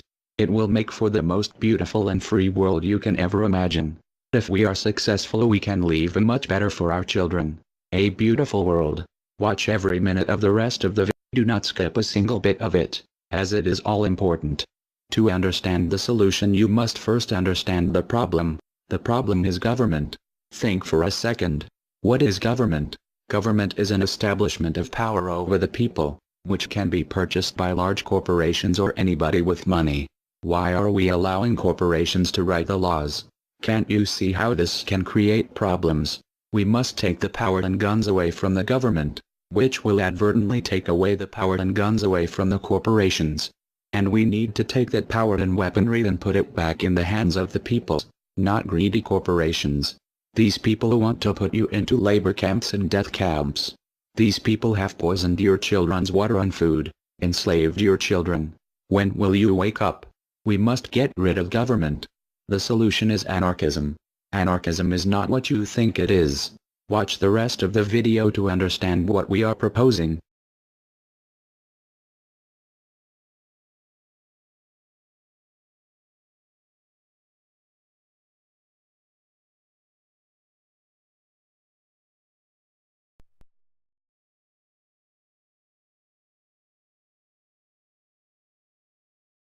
To you? Makes perfect sense. Okay. Anybody else want to throw anything out at us? Sir? I think you're an anarchist and you don't know it yet.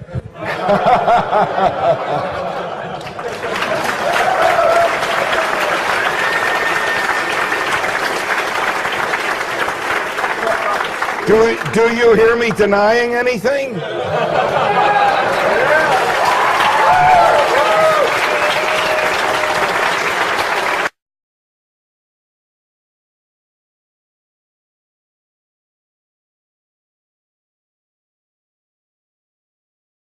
Many people, when they hear the word anarchy, think of chaos and mayhem.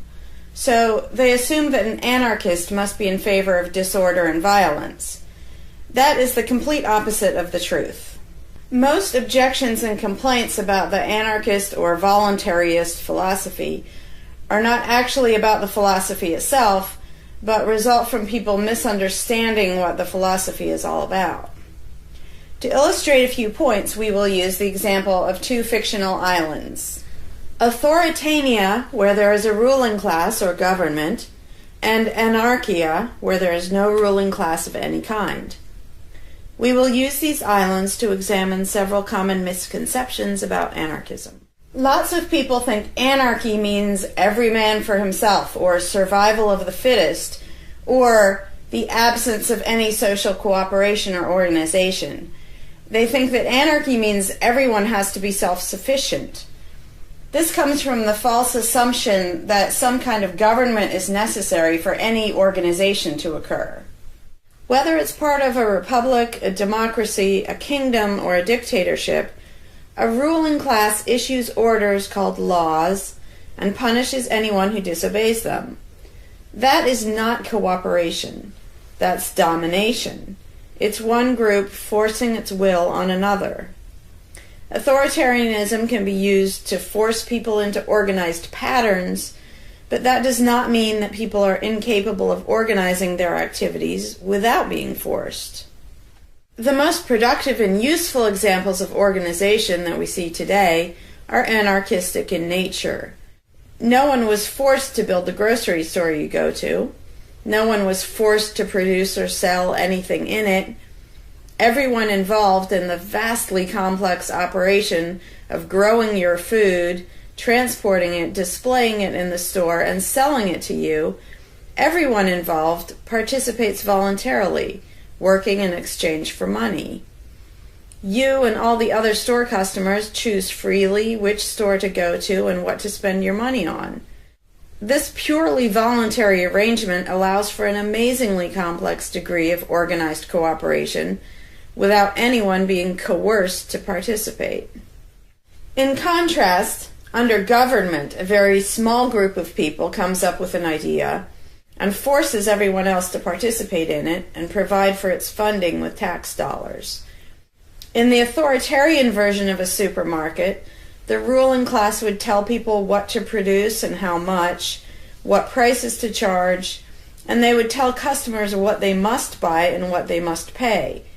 Anyone who did not comply with the centralized master plan would be punished in some way. That is how government does things. Which one of these would you prefer? Another common but incorrect assumption is that if there were no ruling class or no government, people would have no way of defending themselves against common criminals or foreign invaders. Again, this is simply not true.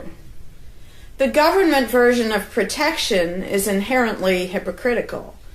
Governments will use their hired law enforcers to find and lock up some of the private thugs and thieves and prevent them from preying on people.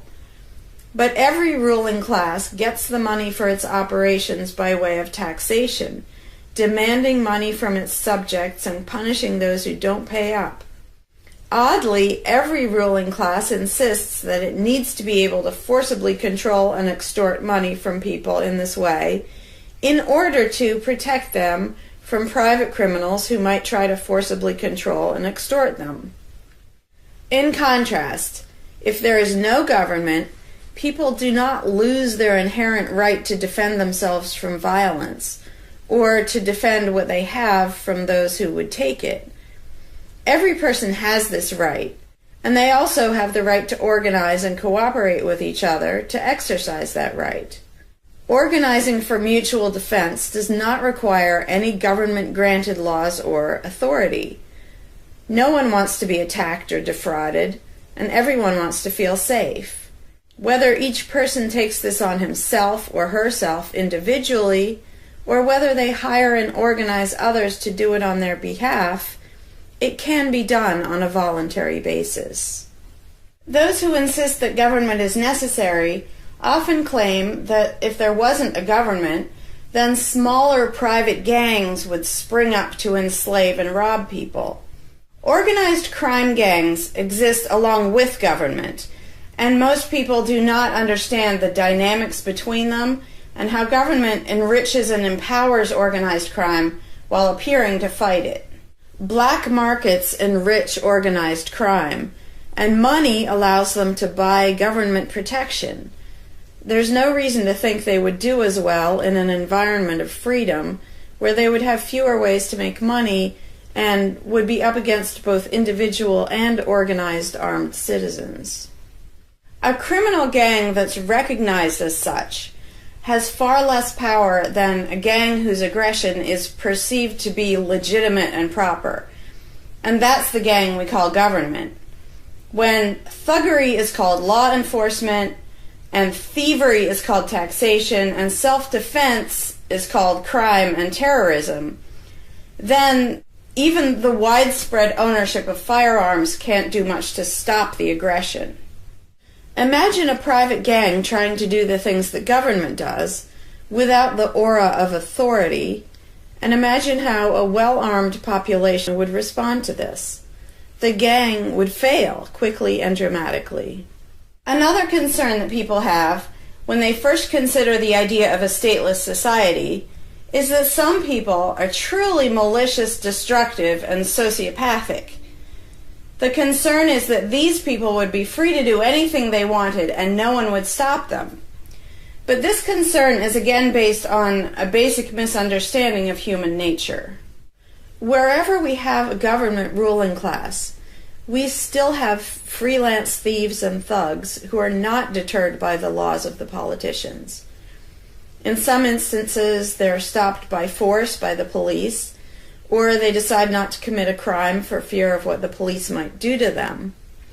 What makes this deterrence work is not the legislation or the official badges, but the simple threat of harm to the sociopath. It really makes no difference whether the threat comes from the police, or another citizen, or even another criminal. A sociopath doesn't care about laws or social rules. He cares about avoiding pain and hardship for himself. This is still true when a government ruling class is not involved at all. If the intended target of a would-be carjacker pulls out a gun, it doesn't make any difference to the carjacker whether that person has a badge or whether there's a law against taking people's cars. Discouraging nasty people from hurting others does not require special authority, only the ability to use defensive force. Ironically, though people hope that government will protect them, having a government, a gang which is believed to have the right to tax and control people, just creates one gang so big and powerful that normal people can't resist it. In short, to create a huge gang and then give it societal permission to control and extort people with the hope that this gang will prevent theft and thuggery is simply a self-contradictory idea, but that's what government always is. Some people might assume that if people organize for mutual protection and defense, then that's what government is. But there's an essential difference. People coming together to do something that everyone has the right to do, such as defend yourself, doesn't require any special authority. It's not government unless one group of people claims the right to do things which others do not have the right to do, such as taxing and controlling innocent people. Organized defense can be very effective without supposing the special right to rule over others, in other words, without being government. In contrast, governments rob the people they rule of far more wealth than private crooks could ever manage, making the idea of a protector government ridiculous. Another common objection to the idea of a stateless society is the notion that if not for a group of lawmakers telling the rest of us how to behave, we would all behave like stupid, irresponsible, violent animals. This claim implies one of two things. Either we normal people have no idea what is right and wrong unless and until politicians tell us, or the only reason we want to do the right thing and coexist peacefully is because politicians told us to. A quick examination of your own motivations will show you that neither of those things is actually true. It's particularly odd to make this argument in a society where politicians are voted into power. If the people themselves have no moral code and no conscience, and are just stupid, violent animals, why does almost everyone want government to keep the peace and protect the innocent? Would a population of vicious, heartless, evil people try to elect good people to keep the evil people in line? Obviously not. The goodness and the desire for order and peace comes from us, not from the lawmakers we vote into office. The same holds true of everything that government does. If people are so short-sighted and selfish that they can't be trusted to voluntarily organize and raise money for whatever they deem important, then how can those same people be trusted to decide who should be in power? The implication is that the average person can't be trusted to run his own life, but can be trusted to choose someone to run other people's lives. Government is really not a civilizing influence. It's actually an uncivilizing influence. People who would never personally rob their neighbors constantly use the government to do it for them by way of taxation. People who would never dream of trying to control minute details of their neighbors' lives think it's just fine to vote for politicians to do it instead. Government gives everyone the opportunity and encouragement to rob and control other people without risk. So government, rather than serving as a check against the imperfections of our nature, instead drastically amplifies our greed, irresponsibility, and malice towards other human beings by giving us a legally acceptable and risk-free way to interfere with the lives and choices of our fellow men and women. Government brings out the criminal and busybody in everyone. In contrast, in the absence of a ruling class, people would lose their ability to ask lawmakers to interfere with their neighbors' lives. And we would not have law enforcers who could avoid responsibility for evil deeds by claiming that they were just following orders. Throughout history, far more theft, assault, oppression, and even murder has been committed by those acting on behalf of a supposed authority than by anybody else. Even basically good people, when they believe in government, will condone things or do things which they know would be wrong if they did them on their own. Most people know that theft and assault are bad, but they imagine that controlling their neighbors and forcing them to spend their money on things they don't want is perfectly moral and legitimate when it's done by way of the political process. Wrong becomes right when it's called taxation, legislation, regulation, and war. Anarchists know better. They know that human society will never be perfect, but it would be a whole lot better if evil deeds were committed only by genuinely nasty, sociopathic people, rather than being committed wholesale by basically good people who think that violent aggression is okay when it's called law enforcement. The fundamental principle of voluntarism is very simple. It's wrong to initiate violence against any other person, regardless of badges, laws, or alleged authority. The only time the use of force is justified is to defend against aggression.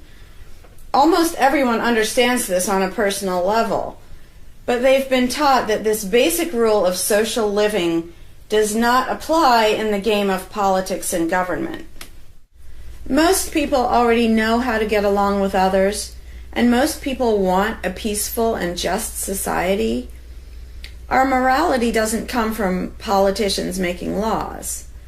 Our ability to organize and cooperate doesn't come from the ruling class. When people escape the belief in government, they don't suddenly turn into violent animals. Our inherent right to defend ourselves and our ability to defend ourselves is not served by government. In fact, it's threatened by government more than by anything else. Ruling classes do not produce peaceful coexistence, but rather perpetual conflict and violence. Our belief in government authority takes our compassion, virtue, and good intentions and turns them into power for people who crave power and riches. Of course, the people who benefit most from the political racket will put a good spin on the system and do their best to convince people that it's a social necessity. But ask yourself this: have the thousands of laws, regulations, and taxes imposed on you by politicians made you a better person? Have they made you more productive or more caring? Is the world better off with the politicians taking your money and telling you how to live your life? Or do you think it might have been better off if you'd been allowed to spend your own money and make your own decisions? Is society really best served by a small class of people forcefully imposing a centralized master plan on everyone else? Can the orders and threats of a ruling class make the world what it should be? Or would society be better served by human freedom and respect for individual rights, by voluntary cooperation and peaceful organization? If this second option sounds better to you, maybe you should learn more about anarchism. Some people dismiss anarchism as a utopian idea that would only work if everyone were generous and compassionate. Obviously, everyone is not generous and compassionate all the time. But these people need to look at the other side of the coin. If people are too stupid, greedy, and malicious to be free, aren't they too stupid, greedy, and malicious to be trusted with power over others? Whether people are inherently good, bad, or some of each, giving a person power over others is not going to make that person better. In fact, power has historically been known to corrupt people and make them worse, whereas the discipline imposed by the equal freedom of everyone else brings out the best in human nature. Most people today think that we need some form of government because they mistakenly believe that obedience to authority makes us all more civilized, moral, and peaceful. In reality, it has always done exactly the opposite. Everyone knows that governments can be corrupt, abusive, inefficient, counterproductive, even tyrannical. But most people assume that the way to fix that is to get the right people into power. People have spent centuries trying to create a good society using different kinds of ruling classes, different legal structures, different ways of choosing the rulers, and so on. But every governmental construction has resulted in freedom and riches for some, and oppression, violence, and poverty for others. What if, instead of deciding what the throne should look like and who should sit on it, all people of goodwill embraced the non-aggression principle? What if, instead of looking to a ruling class to impose our values on society, we embrace the concept of self-ownership? These principles are simple and easy, to the point of being self-evident, but they're diametrically opposed to the authoritarian principles that most of us have been indoctrinated with. Anarchism does not mean chaos and violence, or every man for himself. Having no government does not mean having no morality, no organization, and no cooperation. Simply put, anarchism does mean that no one is your master and no one is your slave. And that's all it means. Howdy, Larkin Rose here. I'm feeling slightly less than entirely patient and polite today, so if this video gets slightly caustic, too bad. This video is for all the people who are constantly saying, well, if not for government, we couldn't have roads, or we couldn't have police, or nobody would care for the poor, or we wouldn't be protected, whether it's from local thugs or from foreign invaders. We wouldn't have this, or we wouldn't have that. So thank goodness we have government and taxes, because we wouldn't have any of those things. And the first way I'd respond to that is by pointing out the assumptions that underlie that complaint, that argument. Basically what people are saying, because let's be clear about what the terms mean, government is the people who boss everybody else around. And taxes are those people demanding money from us. So they basically tell us, hand over a whole bunch of money and we'll decide how to take care of you. We'll decide how to spend your money. If we don't like it, too bad, we don't really have a choice. Like, well, you can vote in a few years and maybe something will change, even though it totally won't. So that's what people are saying. Basically, if we didn't have a ruling class stealing our money and then supposedly spending it to protect us, how could we possibly have roads or anybody to protect us? The implication is that in this country, for example, 300 million people would just sit around thinking, oh, we can't do it. Without politicians and tax collectors, we can't have a road, we can't protect each other, and we can't...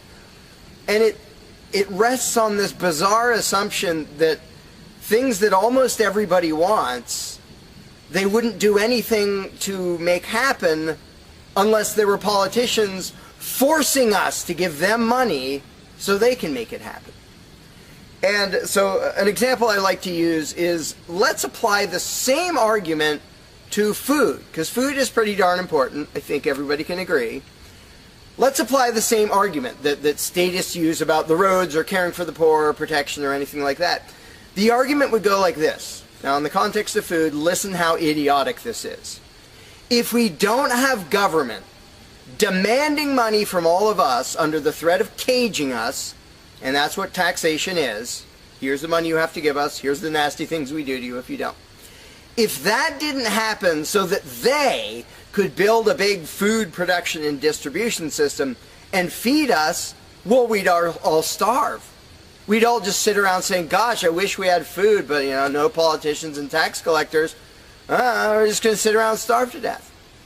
Now, in this country, nobody would believe something that stupid, because all you have to do is go to a supermarket and see a perfect example of really efficient, organized cooperation that nobody is forced to do. There is no, you know, if you're going to make the argument that people make about roads and protection and all that, you'd say, well, nobody is forced to make any food for anybody in this country. How do you know everyone's just going to say, well, it's not my job, and we'll all starve to death? There's no guarantee. There's no master plan guaranteeing that we'll all have food. So obviously we're all going to starve if we don't have an authoritarian government stealing our money and then making food and giving it to us. Because golly gee, we couldn't possibly do it voluntarily ourselves.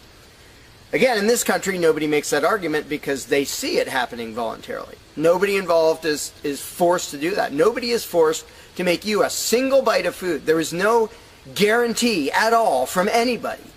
And yet, Americans are, by and large, hugely overweight. Obviously, we don't have a lack of food. We might have a lack of healthy food.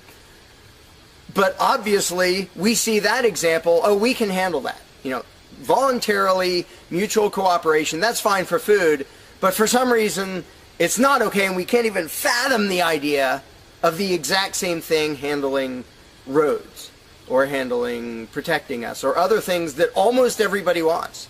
So there's, in the question, is this bizarre assumption that everybody will sit around really, really, really wanting something, but because there aren't politicians bossing us around and stealing our money, well, how could we possibly do it? And one of the most common things is, who will build the roads? Which is amazingly stupid to me. Just amazingly stupid. I have here in my pocket a little tiny thing. With this little tiny thing, I can be most places in this country and call people all over the world.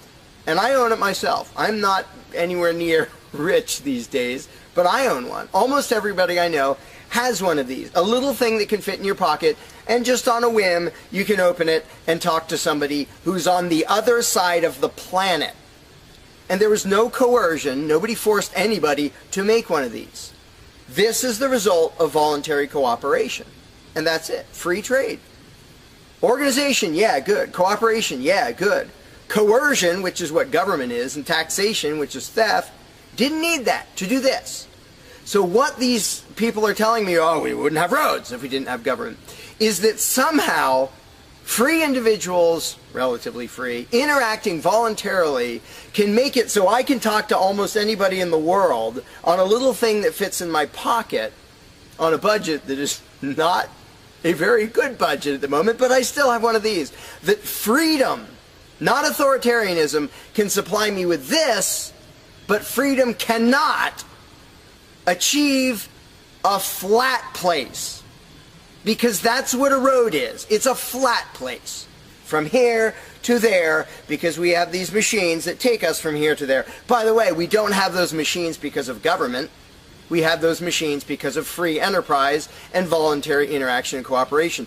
The idea that freedom can make a car but can't make a flat place is just idiotic. You really think we can't make a flat place? And so I ask people, and they say, well, who will build the roads? Are you really telling me that you really and truly think that if government fell off the face of the earth, 300 million people in this country, 7 billion if you want to include the whole planet, would sit around in their houses thinking, golly, I wish I could go visit Fred, but I can't, because there's not a flat thing from me to him, and I don't know how to do it. And the other 300 million or 7 billion people, we can't possibly do it because there aren't any politicians and tax collectors. If they were here, we could do it. If they were here to boss us around and steal our money and really inefficiently build a flat place, then we'd be set. Then I'd be comfortable and I could be confident that I could get places.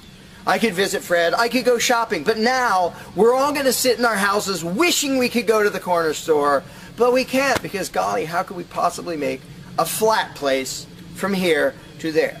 We can make these, where you can talk to anybody in the world. We can make machines that you drive around in, but no, we couldn't possibly make a flat place.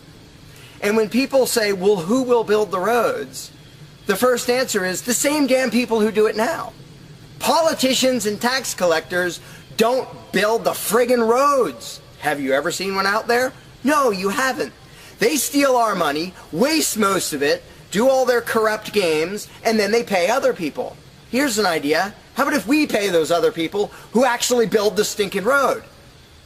And the fact that that doesn't occur to people is a great indication of how well indoctrinated people are by the rulers, who will perpetually tell us, you can't organize anything, you can't achieve anything, you can't do anything unless we are here to force it on you.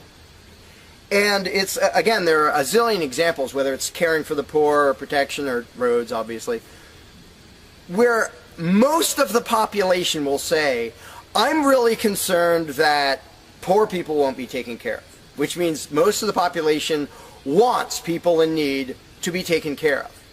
And if we didn't have politicians stealing our money, how would it happen? Here's an idea. Take some money out of your pocket and give it to one of the people that you think needs help. Why would you not comprehend that, but you would comprehend some guy 1,000 miles away passing a law to send an armed thug to take your money, to waste 90% of it, and then give a little bit to somebody who may just be defrauding the system or may actually need it? And the amount of indoctrination required to make people even ask these questions of how could we possibly do this without government? What do you think government adds to the equation? It doesn't add any resources. It doesn't create anything. Everything it gives away, it steals from us first, by way of taxation. It doesn't add any skills. It doesn't add any knowledge. The people who are here would still be here if the institution of government fell over. We have all the know-how, we have all the resources, all the technology. The only thing it adds is one group that's imagined to have the right to violently assault and control and extort everybody else. So what the question really means is, how can we have a road, or how could I help that poor, or how could that poor person be helped, or how would anybody protect us if there wasn't a gang of thugs with permission to violently control and rob us? And when you recognize that that is literally what the question means, you already see how utterly idiotic it is, and it's completely the result of authoritarian statist indoctrination. Nobody would come up with that on their own. And you obviously don't see that with the example of food or cars or cell phones or anything else. Nobody says, we won't be able to talk to each other unless there's a gang of thugs that's allowed to boss us around and steal our money. And just economically, how stupid you have to be to think that's a good idea. Here are your choices. Let's do this. I'll give you these two choices for how you will be fed from now on. Either you can go spend your own money wherever you want. You can go to the supermarket or the local this or the local grocery, whatever you want. You can go decide what you want, and they'll tell you the price. You decide what you're going to buy and how much. And you can go to different places and you can shop around and you can do all that. That's option number one. But let me warn you, option number one does not give any guarantee that you will be fed. There's no master plan forcing people to feed you. So, oh my gosh, you better be really scared of that option, despite the fact that you can do it day after day and it works really darn well and feeds pretty much not only this country, but with a massive surplus. So that's option number one that apparently statists are scared of. Option number two is politicians will take as much money of yours as they decide to take. Then they will decide what, if anything, they will buy with that money in terms of food to give to you, to feed you. Do you really think that will serve you better, that will feed you better? Yeah, I'm much more comfortable that I'll have I'll be fed, I'll be secure, everything will be okay. If a gang of thugs who doesn't really care about me, steals my money, and then decides what, if anything, to give me back from what they stole. But that is implied in the question, whatever you put in the blank. You know, how are we going to have blank if not for government? What you're saying is, how can we, the people who really want roads and food and cell phones and protection and all the things that almost everybody wants, how can we possibly have that unless we give someone permission to steal our money and boss us around and then decide what they're going to give us? And the same thing applies no matter what you put in the blank. How will we possibly do blank without government? One of the silly ones is caring for the poor. How will we care for the poor?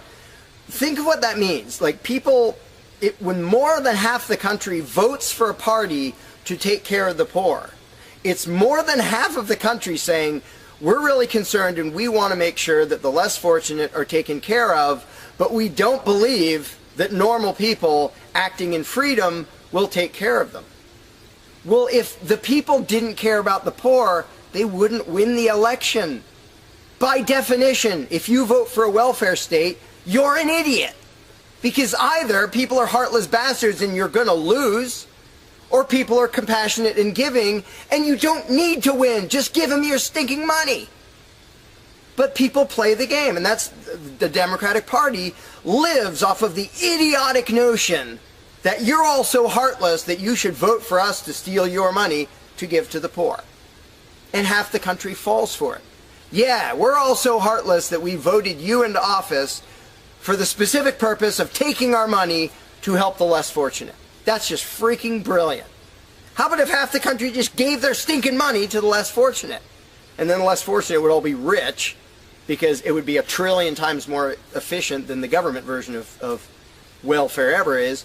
Also, it would be actual charity instead of mass theft and corruption and fraud and all that fun stuff. But what takes the cake, the ultimately insane thing, you know, whatever you put in that gap, how can we have blank without a parasitic ruling class and a bunch of hired thieves? It's just a stupid question, but it's extra super stupid when what's in the blank is, how will we be protected?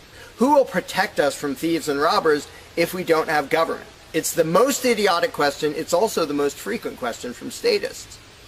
So here's what the question literally means. If we don't give a certain gang of people permission to violently control us and take our money under threat of putting us in a cage, who will protect us from people who might commit aggression against us and take our money? Wanting government for that is exactly as brilliant as saying, we have to have a carjacker in our town, otherwise somebody might steal our cars. Government is an appointed thief. If you don't think taxation is theft, first of all, you're a really well-trained slave. Second of all, try not paying. See what happens. See if they say, oh, it's quite all right. Or if they say, no, you're going to pay, or we're going to take your stuff, or eventually we'll put you in a cage. And when people say, that's not theft, because we get something back. Learn to think. And I use this example all the time, and all I ever get is stupid looks from statists in response.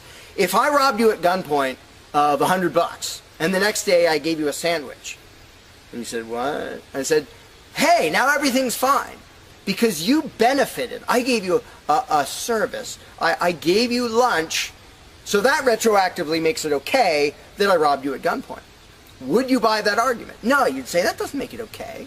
Okay, you gave me a sandwich. And yet every statist makes the exact same argument when it comes to government. Well, we get some stuff for it after they demand our money under threat of violence and putting us in a cage. Then we get services or goods. And we don't get what we asked for, and we get lots of things we didn't ask for. But we kind of get something, and that retroactively makes it okay for them to say, give us this much of every paycheck you make, or we're sending men with guns to take your property. And the slaves justify their own enslavement. I'm proud to pay my taxes. I'm proud to get robbed by a parasitic ruling class and get a little bit back and feel good about it.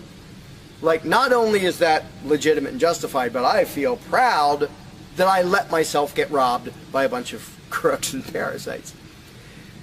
But again, the ultimate thing is protection. When people say, who will protect us from aggressors and thugs and thieves if we don't have a government? even though what government is, by its very nature, is a gang of aggressors and thugs and thieves. They issue commands. Every law they pass is a command backed by a threat of violence. You have to do this. You're not allowed to do that. Here are the nasty things we will do to you if you get caught disobeying. I mean, everybody knows that, even though they don't usually say it in terms that blunt and honest and accurate. But to say we need taxes to be protected is as stupid as you can get. It's saying we need theft to avoid theft. And the fact that people are trained to use different words so that this theft sounds okay. It's legalized, it's taxation, and we voted for the people who robbed us. Like, we got to elect our local carjacker, and that means he represents us when he demands our car and points a gun in our face. He's serving us as he steals our car, because he's going to use that car and sell it and make money to make sure nobody else steals our car. That is the essence of government. And the fact that you have hundreds of millions of victims of that scam vehemently defending it and saying, I'm not going to give that up. I don't want to give up government. Who would protect us? I don't want to give up the biggest aggressor on the planet, the biggest thief on the planet. Look at your tax bill and see how much private crooks steal from you. So before you ask that question, before you ask, how could we possibly have roads or protection or water or air or Christmas or Santa Claus or any of the zillion things that statists imagine we can't possibly have without a ruling class, think about what the question actually means. Because when you get to the point where you understand the implications of your own question, asking, how can we possibly have this without a parasitic gang of thugs robbing us? When you actually understand what you're really asking, you won't ask the question because you will realize it's completely freaking idiotic.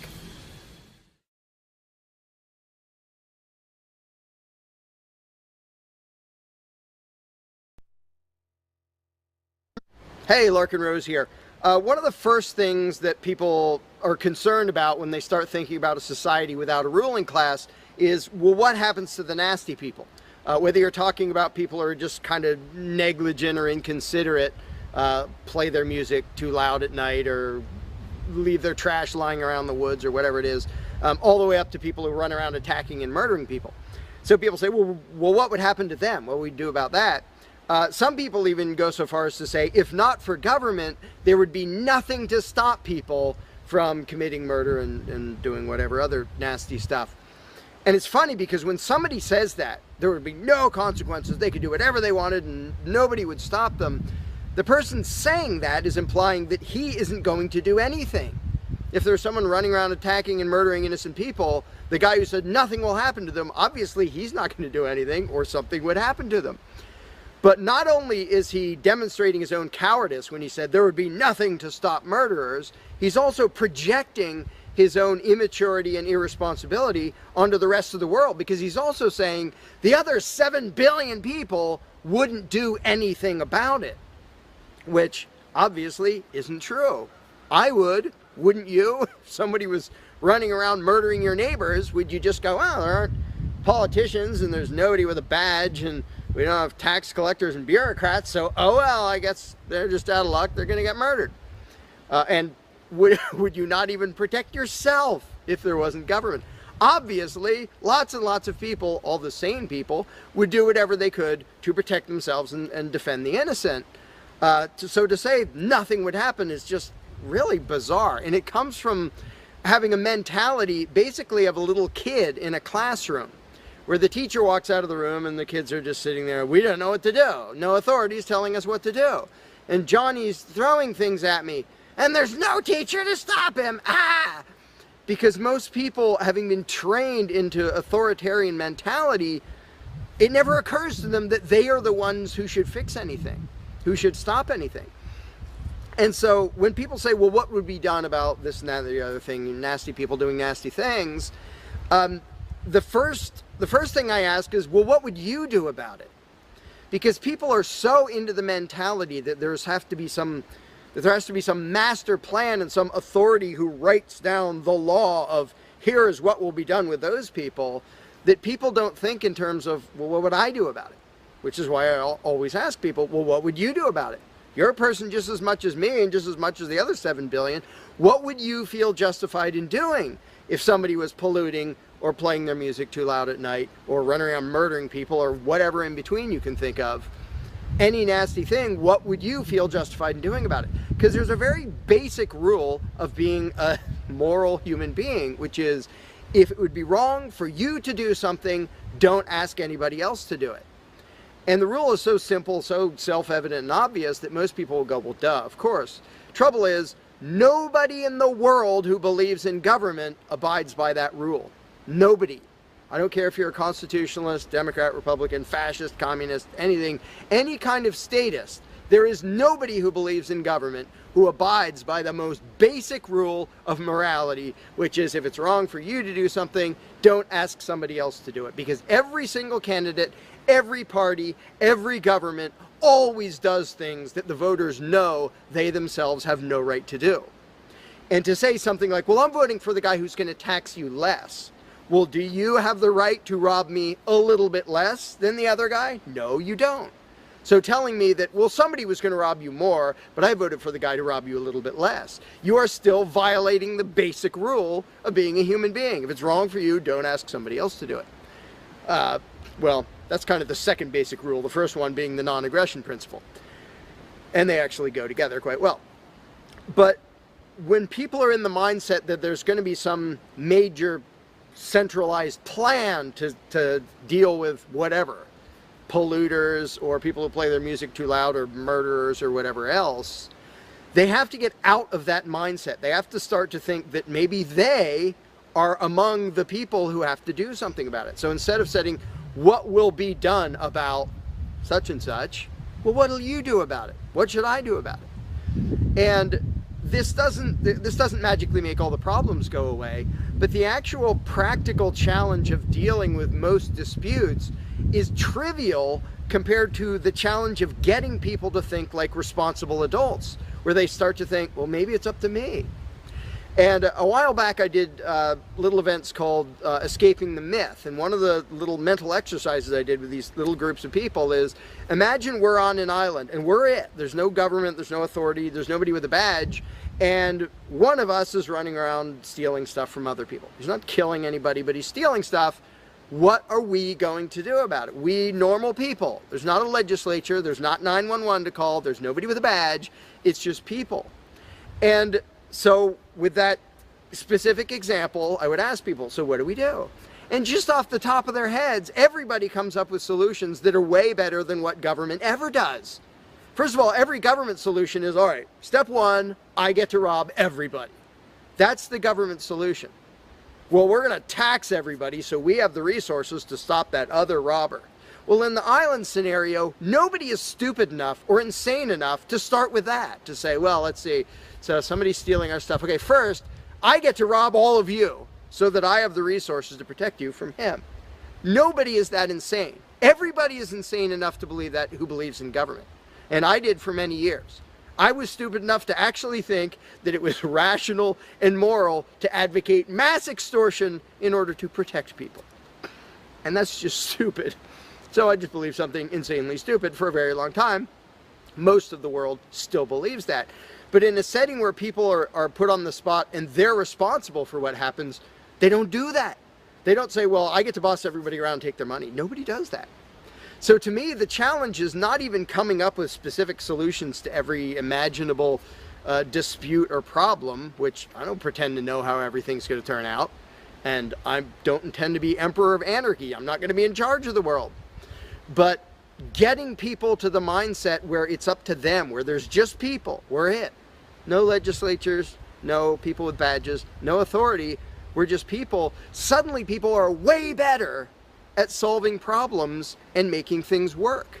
One good example is when there's a disaster. Unfortunately, sometimes it takes a horrendous event to bring out the best in people. And it brings out the worst in some people too. But when people say, whoa, my neighbor's house is floating away, I'm not going to wait for FEMA. I'm not going to dial 911. I'm going to jump in a boat and go save him. Because suddenly it's on me. Suddenly I'm the one who has to do something.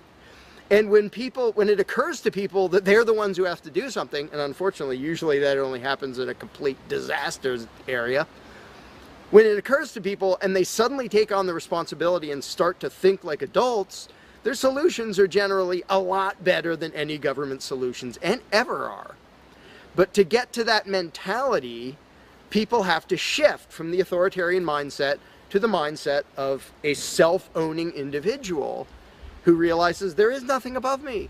There is no magic unicorn who's going to come to save the day, who's going to come save me from polluters or somebody playing their music too loud or murderers or whatever it is. It's just us. And if we realize that, then first of all, people would stop asking me, well, without a government, how would this be handled? As if I'm going to be in charge. I don't freaking know. What would you do about it? I can tell you what I would do about it. I could tell you what I might suggest, what I might predict, but who cares? I'm one of 7 billion people. I'm not going to be in charge any more than you are. So it's really a mental exercise that people have to think over in their own heads with their own moral codes instead of waiting for some outside answer. And it's why I don't usually get into those discussions of, well, here's my plan for how to deal with this and that and the other thing, because my plan doesn't matter. My plan will not be the best plan for any problem you can come up with. There will be a million people with better plans than whatever I could come up with. So don't ask me to describe how you are going to fix problems. I don't freaking know. And you can see the mind shift in people when they grasp that they own themselves and they suddenly realize, oh, okay, well, yeah, there are things we can do to settle disputes, to protect ourselves from attackers, to do this or that or the other thing. But the first step is just grow up. Stop thinking it's somebody else's business to make the world work.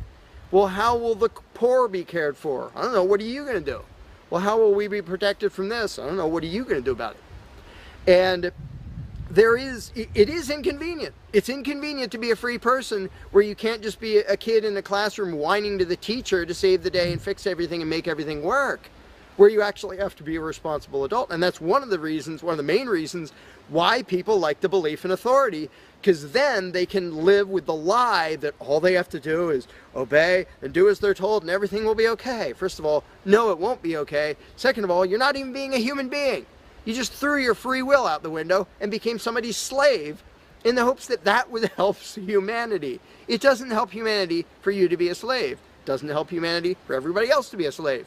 It does help humanity for you to start thinking as an adult, responsible human being who owns himself and who accepts that it is your responsibility to figure out how to make the world work.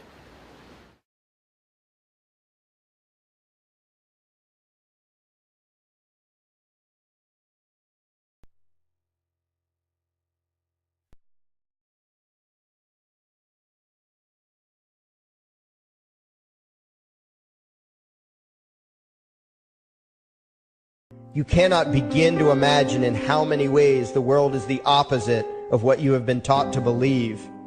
You see the guy who sells drugs to willing customers so he can feed his family as the scum of the earth, while you see the hypocrite who gives away stolen money in the name of government as a saint. You see the guy who tries to avoid being robbed by the federal thugs as a crook and a tax cheat, but see as virtuous the politician who gives away the same stolen loot to people to whom it does not belong. You see the cop as a good guy when he drags a man away from his friends and family and throws him in prison for 10 years for smoking a leaf. And you see anyone who defends himself from such barbaric fascism as the lowest form of life, a cop killer. In reality, most drug dealers are more virtuous than any government social worker, and prostitutes have far less to be ashamed of than political whores, because they trade only with what is rightfully theirs, and only with those who want to trade with them. The upstanding, church-going, law-abiding, tax-paying citizen who votes Democrat or Republican is far more despicable and a bigger threat to humanity than the most promiscuous, lazy, drug-snorting hippie. Why? Because the hippie is willing to let others be free, and the voter is not.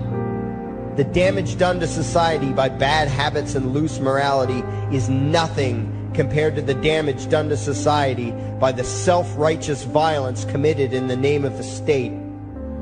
You imagine yourselves to be charitable and tolerant when you are nothing of the sort. Even the Nazis had table manners and proper etiquette when they weren't killing people. You think you're good people because you say please and thank you? You think sitting in that big building on Sunday makes you noble and righteous? The difference between you and a common thief is that the thief has the honesty to commit the crime himself, while you whine for government to do your stealing for you.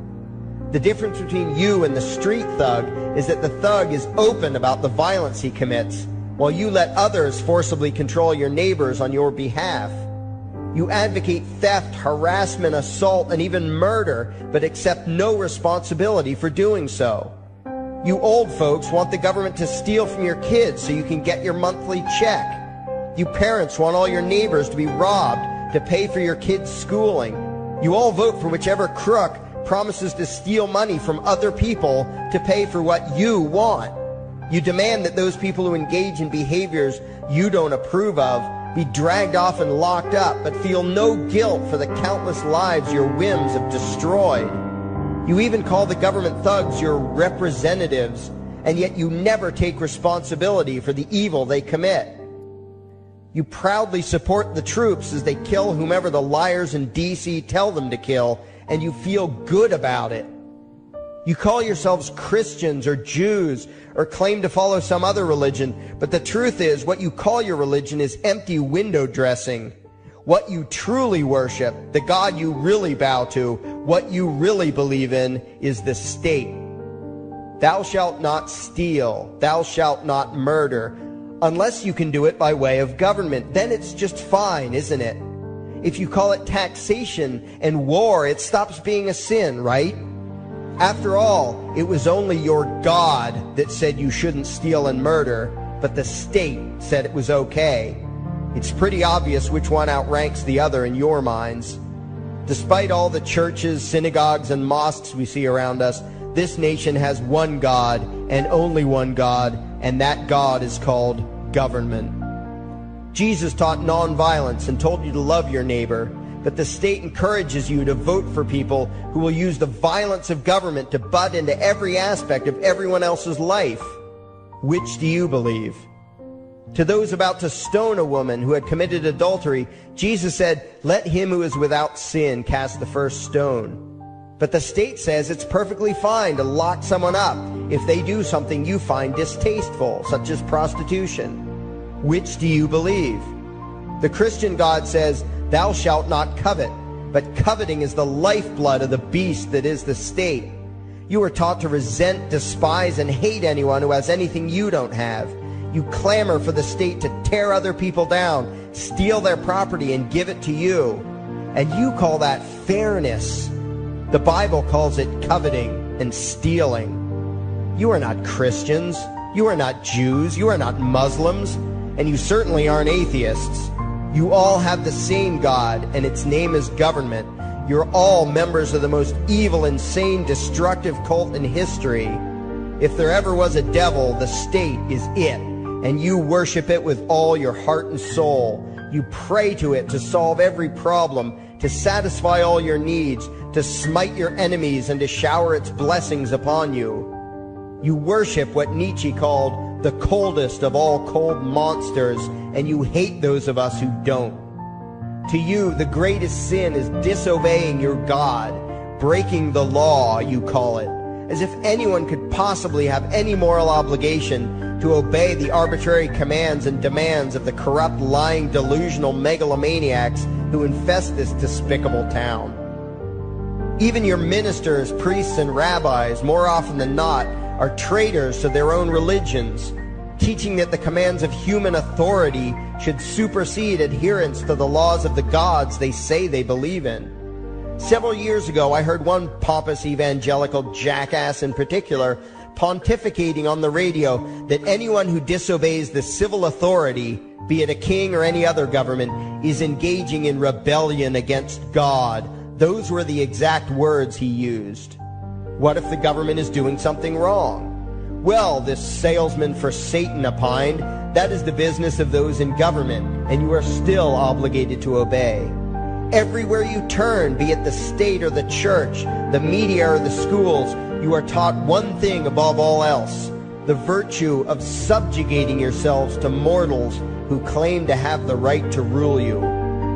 It is sickening the reverence with which you speak of the liars and thieves whose feet are so firmly planted on your necks. You call the congressmen and the judges honorable, and you swoon at the magnificence of the grandiose halls they inhabit, the temples they built to celebrate the domination of mankind. You feel pride at being able to say you once shook a senator's hand or saw the president in person. Ah, yes, the grand deity himself, His Royal Highness, the President of the United States of America. You speak the title as if you're referring to God Almighty. The vocabulary has changed a bit, but your mindset is no different from that of the groveling peasants of old, who bowed low, faces in the dirt, with a feeling of unworthiness and humility when in the presence of whatever narcissist had declared himself to be their rightful lord and master. The truth of the matter, back then and today, is that these parasites who call themselves leaders are not superior beings. They are not great men and women. They are not honorable. They're not even average. The people who earn an honest living, from sophisticated millionaire entrepreneurs to illiterate day laborers doing the most menial tasks you can imagine, those people deserve your respect. Those people you should treat with courtesy and civility. But the frauds who claim the right to rule you and demand your subservience and obedience, they deserve only your scorn and contempt. Those who seek so-called high office are the lowest of the low. They may dress better, have larger vocabularies, and do a better job of planning out and executing their schemes, but they are no better than pickpockets, muggers, and carjackers. In fact, they are worse, because they don't want to rob you of just your possessions. They want to rob you of your very humanity, deprive you of your free will, by slowly leeching away your ability to think, to judge, to act, reducing you to slaves in both body and mind. And still you persist in calling them leaders. Leaders? Where is it that you think you're going exactly that would require you to have a leader? If you just live your own life and mind your own damn business, exercising your own talents, pursuing your own dreams, striving to be what you believe you should be, what possible use would you have for a leader? Do you ever actually think about the words that you hear, the words that you repeat?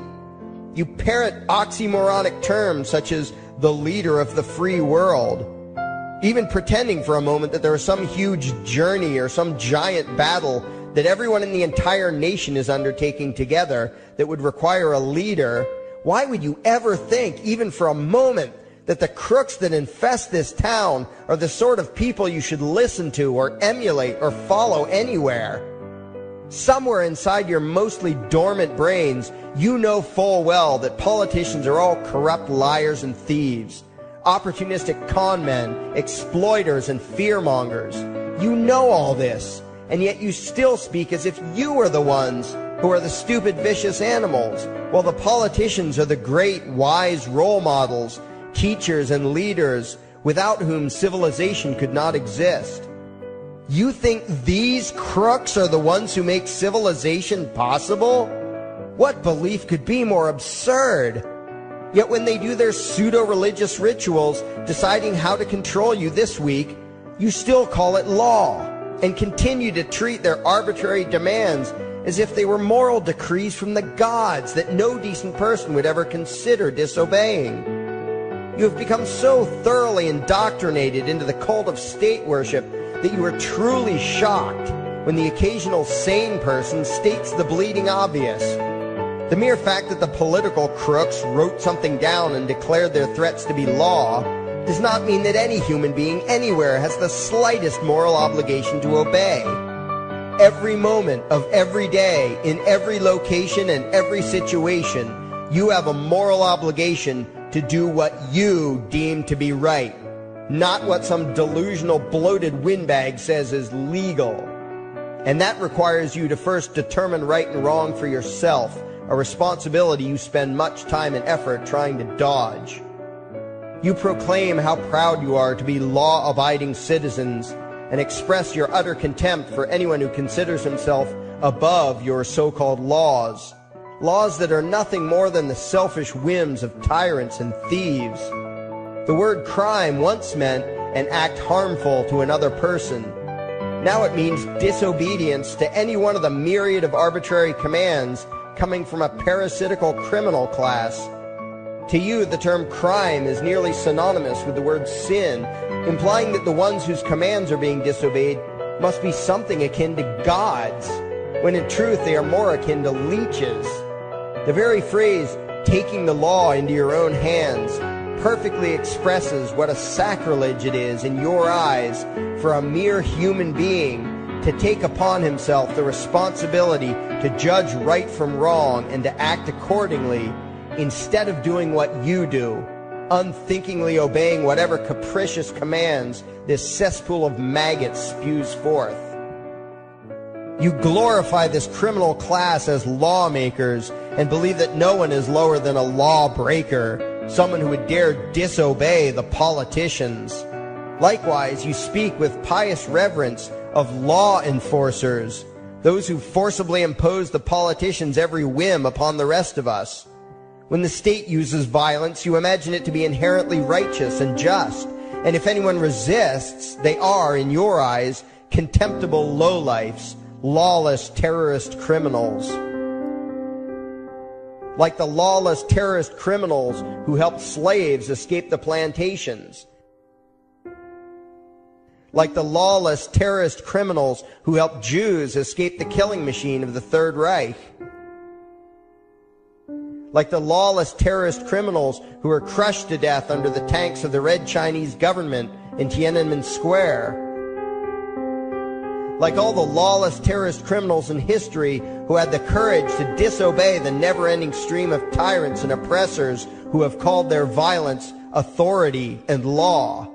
And that includes the lawless terrorist criminals who founded this country. Everything you think you know is upside down, backwards, and inside out. But what has to take the cake, the height of your insanity, is the fact that you view as violent terrorists the only people on the planet who oppose the initiation of violence against their fellow men. Anarchists, voluntarists, and libertarians. We use violence only to defend ourselves against someone who initiates violence against us. We use it for nothing else. Meanwhile, your belief system is completely schizophrenic and self-contradictory. On the one hand, you teach the young slaves that violence is never the answer. Yet out of the other side of your mouths, you advocate that everyone and everything, everywhere and at all times be controlled, monitored, taxed, and regulated through the force of government. In short, you are teaching your children that the masters may use violence whenever they please, but the slave should never resist. You indoctrinate your children into a life of unthinking, helpless subservience. You are putting the chains around their little necks and fastening the locks tight. And worst of all, you feel good about it. Out of one side of your mouths, you condemn the evils of fascism and socialism and lament the injustices of the regimes of Hitler, Stalin, and Mao. While out of the other side of your mouths, you preach exactly what they did. The worship of the collective, the subjugation of every individual to that evil insanity that wears the deceptive label, the common good. You babble on and on about diversity and open-mindedness, and then beg your masters to regulate and control every aspect of everyone's lives, creating a giant herd of unthinking conformist drones. You wear different clothes and have different hairstyles, and you think that makes you different. Yet all your minds are enslaved to the same club of masters and controllers. You think what they tell you to think and do what they tell you to do while imagining yourselves to be progressive, thinking, and enlightened. From your position of relative comfort and safety, you now condemn the evils of other lands and other times while turning a blind eye to the injustices happening right in front of you. You tell yourself that Had you lived in those other places, in those other times, you would have been among those who stood up against oppression and defended the downtrodden. But that is a lie. You would have been right there with the rest of the flock of well-trained sheep, loudly demanding that the slaves be beaten, that the witches be burned, that the nonconformists and rebels be destroyed. How do I know this? Because that is exactly what you are doing today.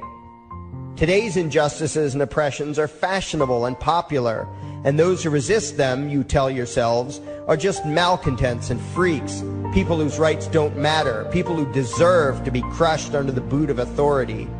Isn't that right? You bunch of spineless, unthinking hypocrites, look in the mirror. Take a good look at what you imagine to be righteous and kind. You are the devil's plaything. The crowds of thousands wildly applauding the speeches of Adolf Hitler, that was you. The mob demanding that Jesus Christ be nailed to the cross, that was you. The white invaders who celebrated the wholesale slaughter of those godless redskins, that was you. The throngs filling the Colosseum, applauding as the Christians were fed to the lions, that was you.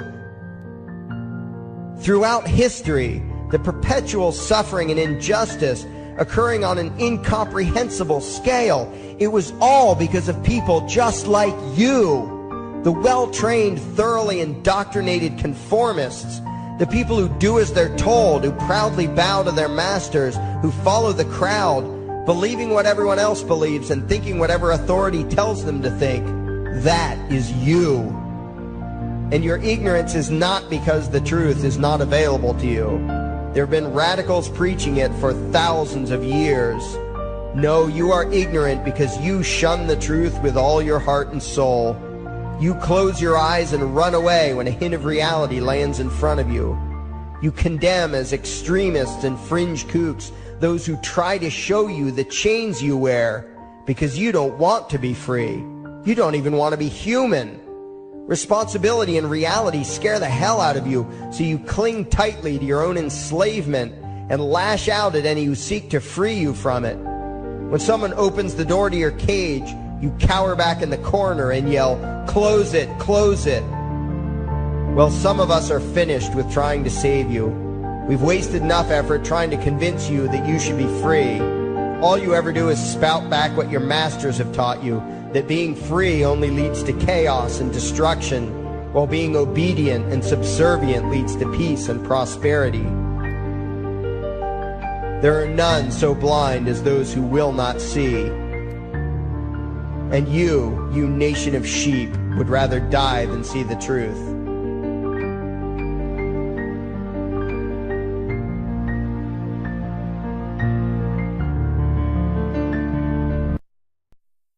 There is something I need you to do. Favorite, like and share this video. Now that you have done that, go to your browser add-ons, download YouTube Video Downloader, come back to this video and save the video to your computer and upload it to your YouTube channel.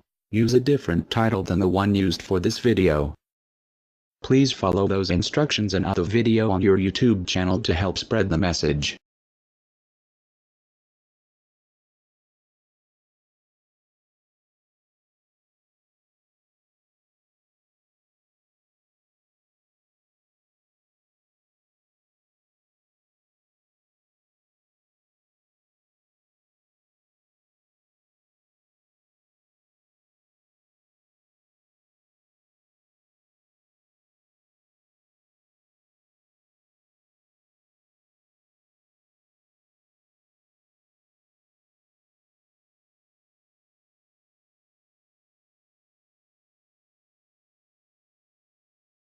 If you did not understand the instructions to download videos from YouTube, look it up on YouTube. There are some YouTube videos explaining on how to do so. It's very easy. If you do not host this video account, you are not doing your part to get the message out there, and you are part of the problem. And thanks for watching. Anonymous now has a new YouTube channel. It is called Anarchy World.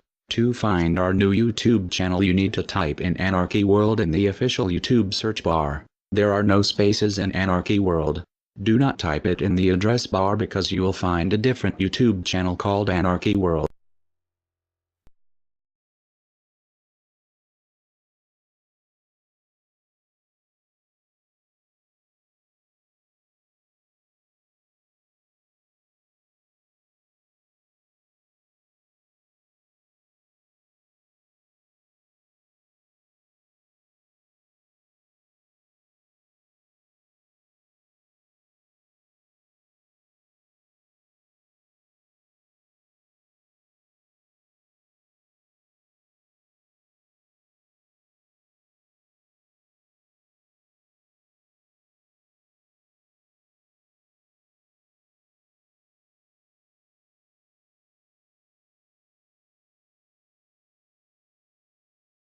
Go and here are the people responsible for the current corruption. You should remember the names for when shit hits the fan.